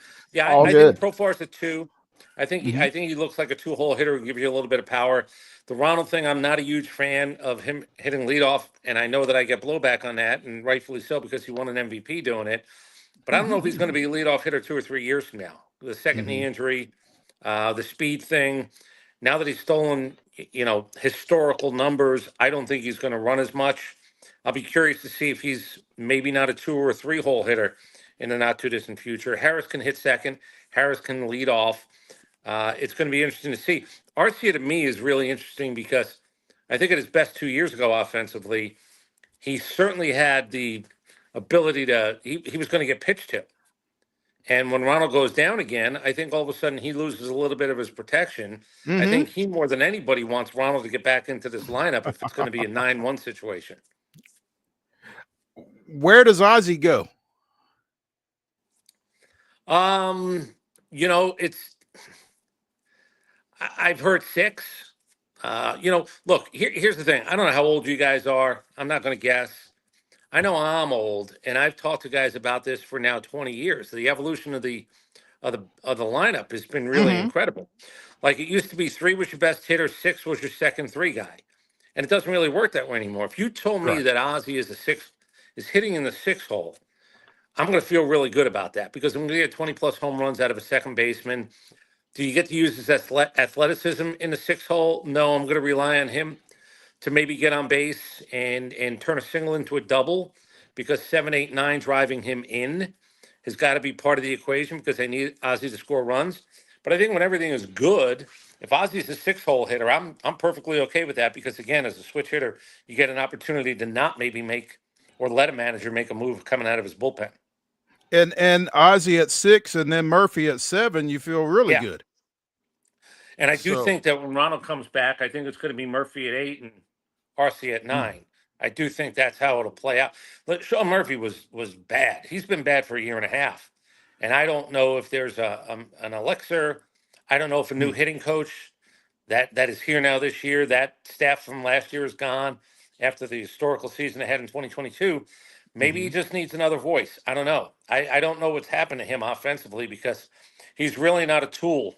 You know, he needs to be really good behind the plate to sort of make it worth it to have him there as your everyday catcher. Yeah.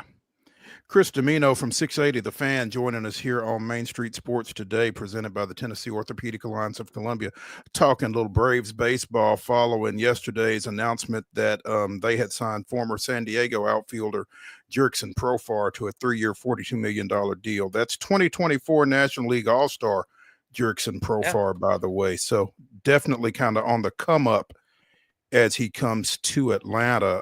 Hey, real quick, and one thing I wanted to ask Chris, you guys are much more in the minutia on this, but one thing that I did find fascinating, I'm reading on MLB.com. Yeah.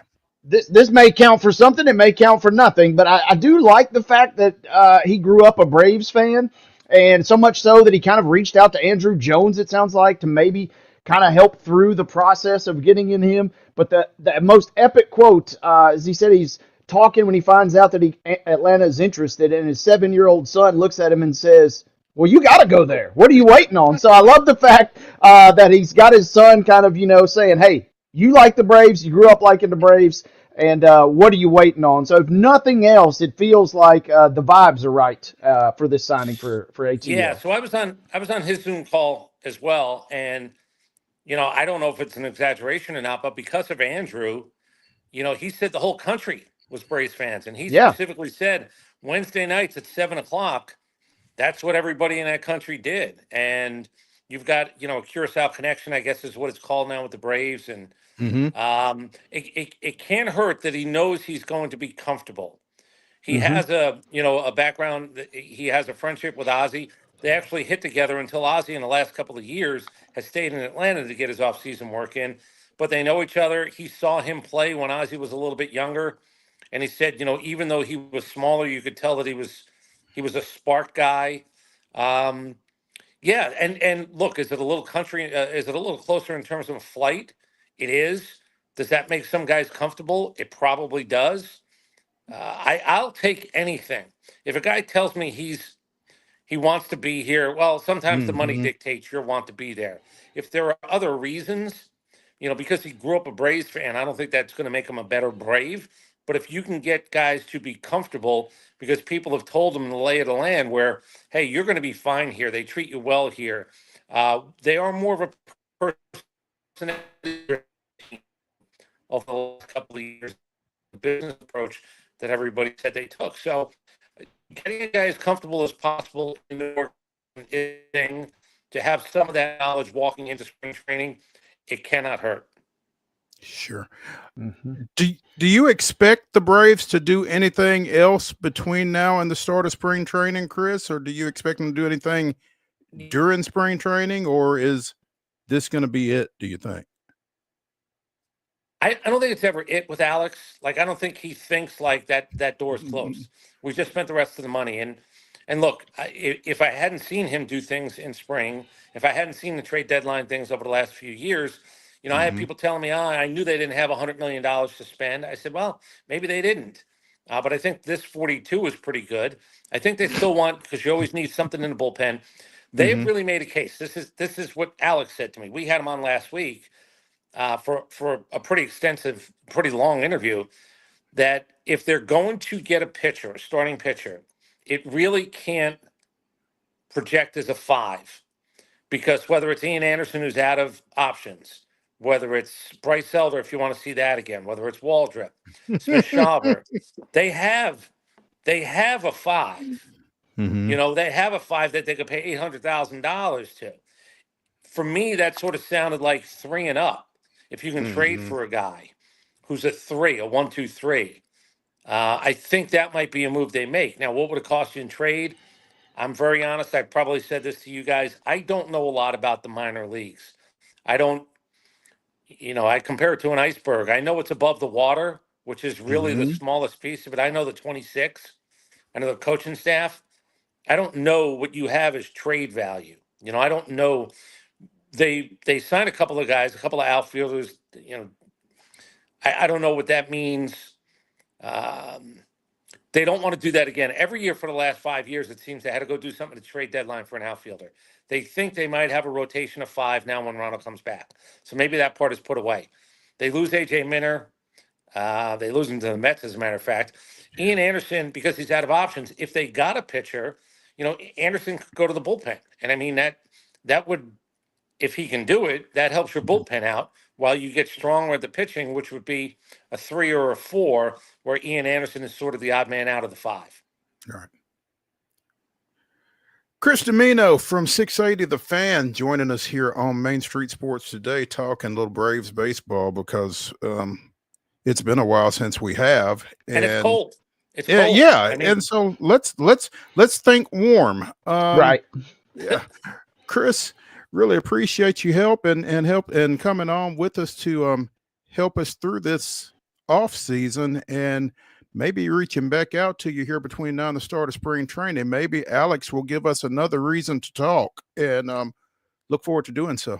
yeah, I'll be down there just in case you guys, if it's something you want to earmark, I'll be down the week of the first full week, February 15th, 16th, and then I'll go back down in March if you wanted, something from down there at any point during that week, that first week. Just let me know. We can certainly set up a phone and do it again. Sounds good, man. We Love it. appreciate you. Thank All you, right, Chris. guys. Yeah, have a great weekend. Thank you. You too.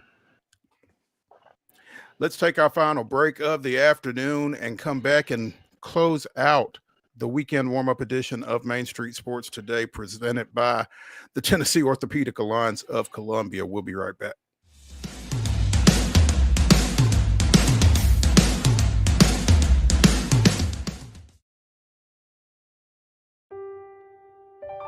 This holiday season, the largest lantern festival in the country returns to Nashville Zoo. Experience more than 1,000 all-new, handcrafted lanterns, towering creatures, magical worlds, and a North Pole village. At the center of it all, the Smashville Ice Rink. Welcome back to Zoolumination at Nashville Zoo. Bigger, brighter, and better than ever.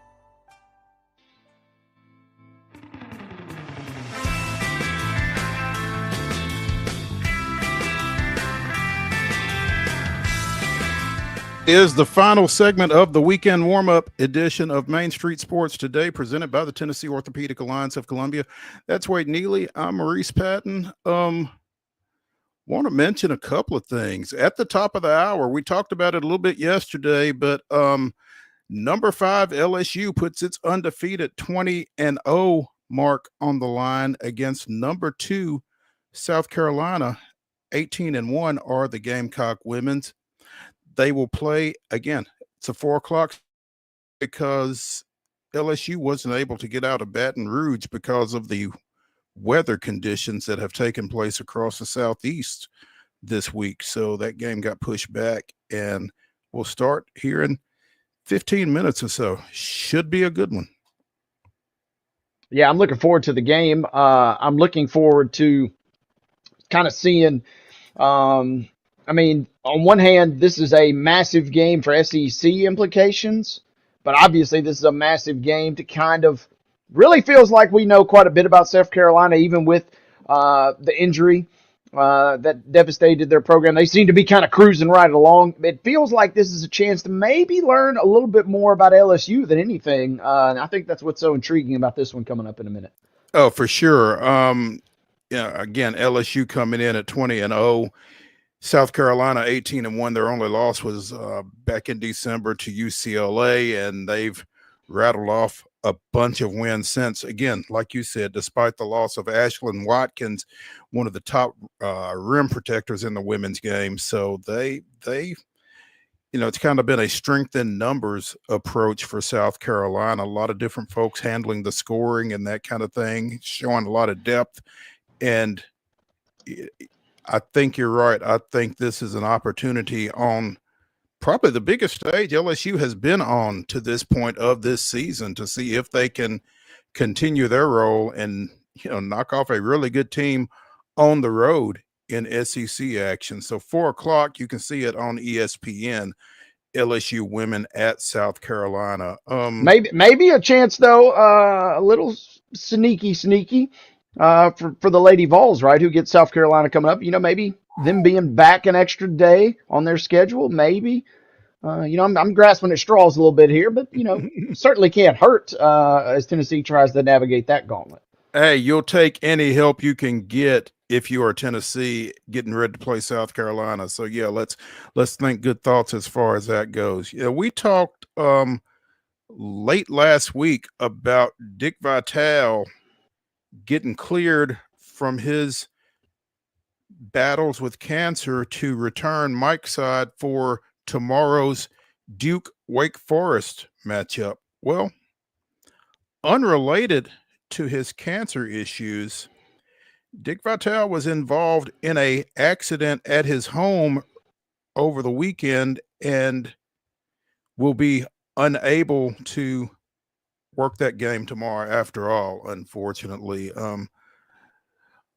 Had an accident at my home in Florida, and that has created some new health challenges and near-term physical limitations for me. So obviously we don't know much from that as to what exactly happened, but Dick won't be on the call tomorrow.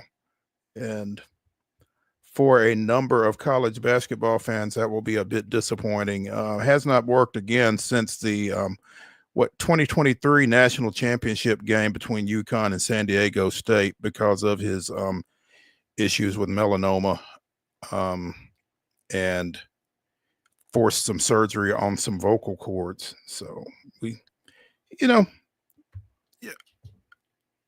I'm not necessarily a big Dick Vitale fan from a broadcasting standpoint, but his position in the college basketball world and everything that he's dealt with really makes you root for him. And I think everybody wants to see him get back just because of, the status he has in college basketball.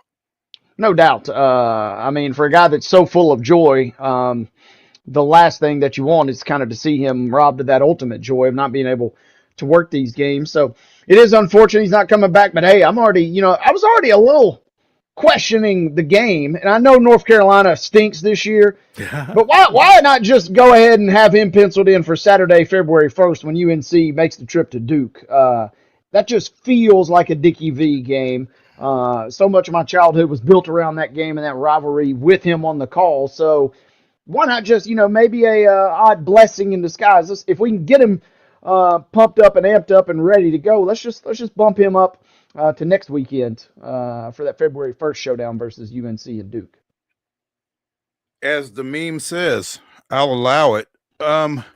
We talked during the rundown about a couple of SEC men's basketball games that will take place tomorrow. Number 9 Kentucky coming to Memorial, taking on unranked but highly scrappy Vanderbilt, and number 6 Tennessee going to number 1 Auburn tomorrow night.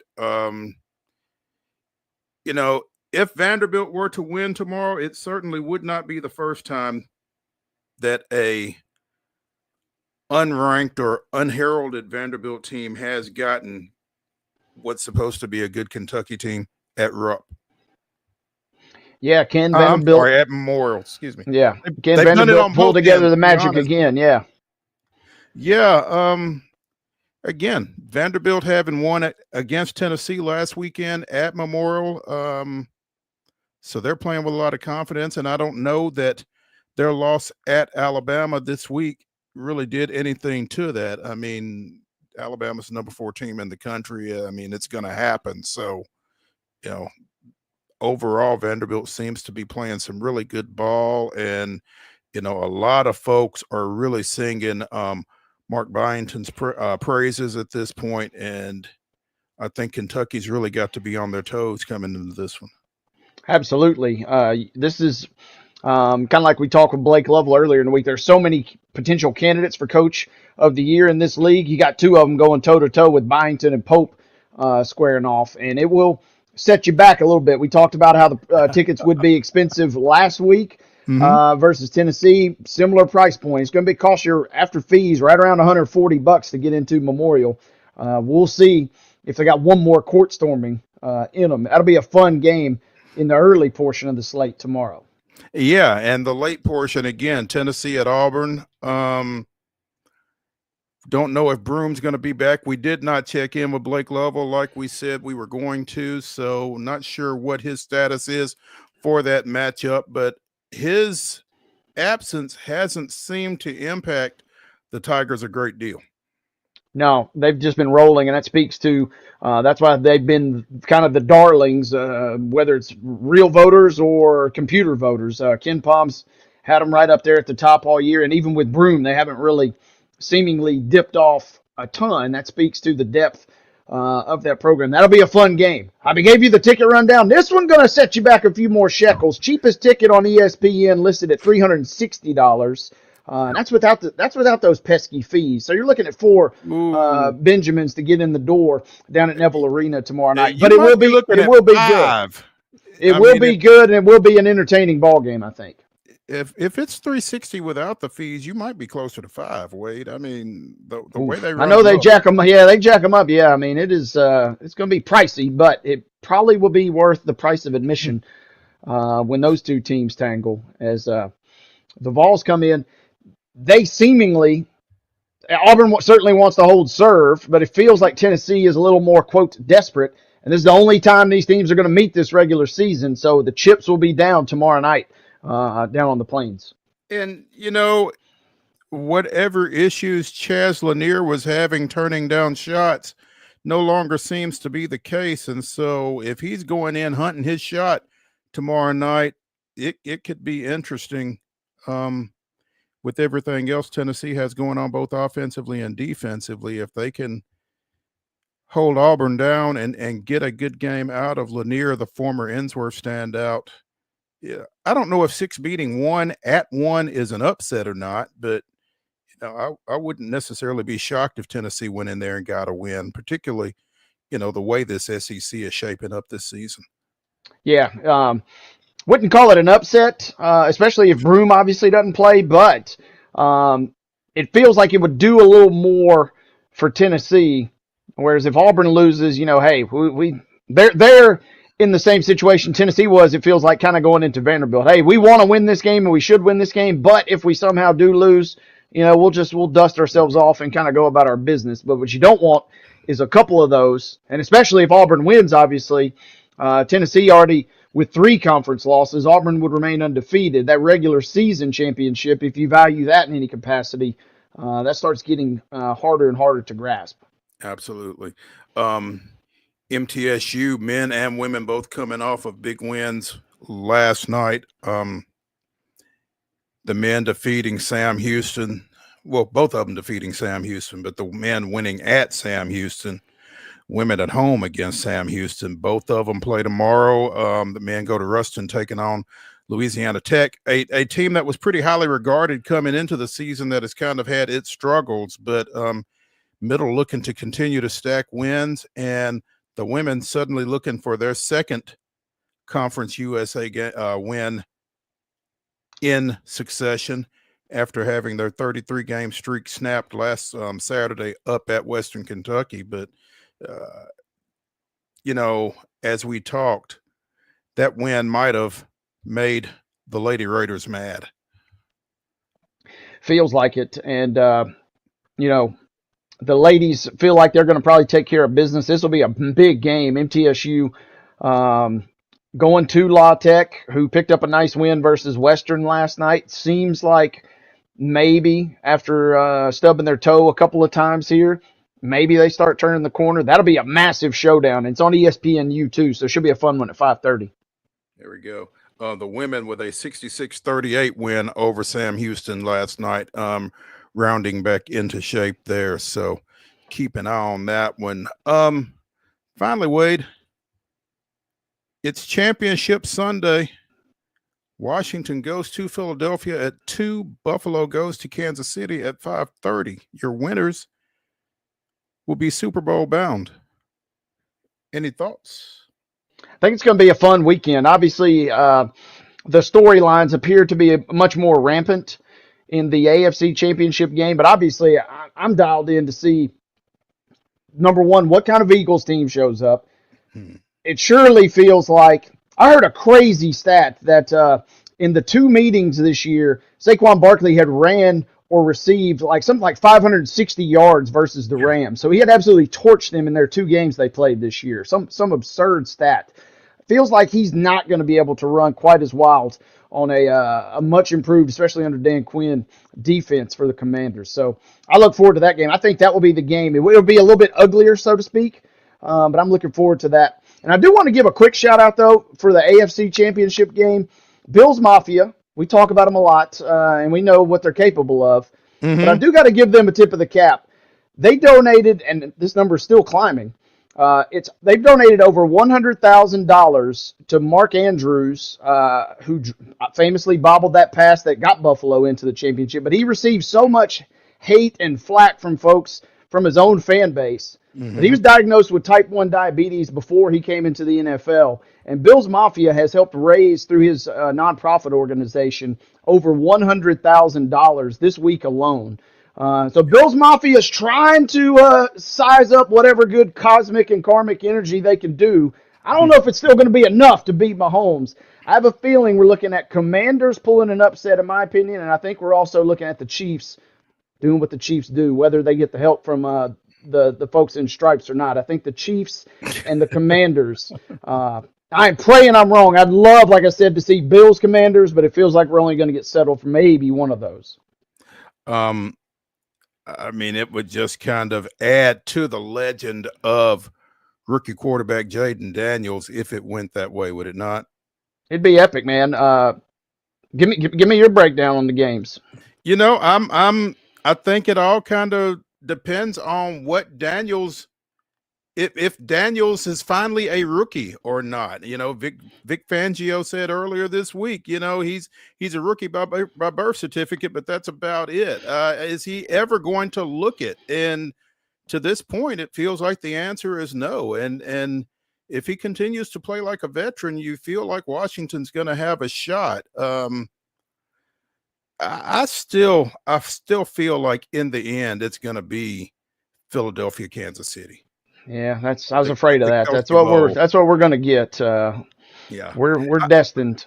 I know a lot of folks are tired of seeing Kansas City. I would love to see Kansas City win one more and kind of put themselves in that rare air that we've just not seen a whole lot in the NFL. So, but Sunday's going to be a lot of fun for sure, and getting us ready for the Super Bowl with those 2 ball games.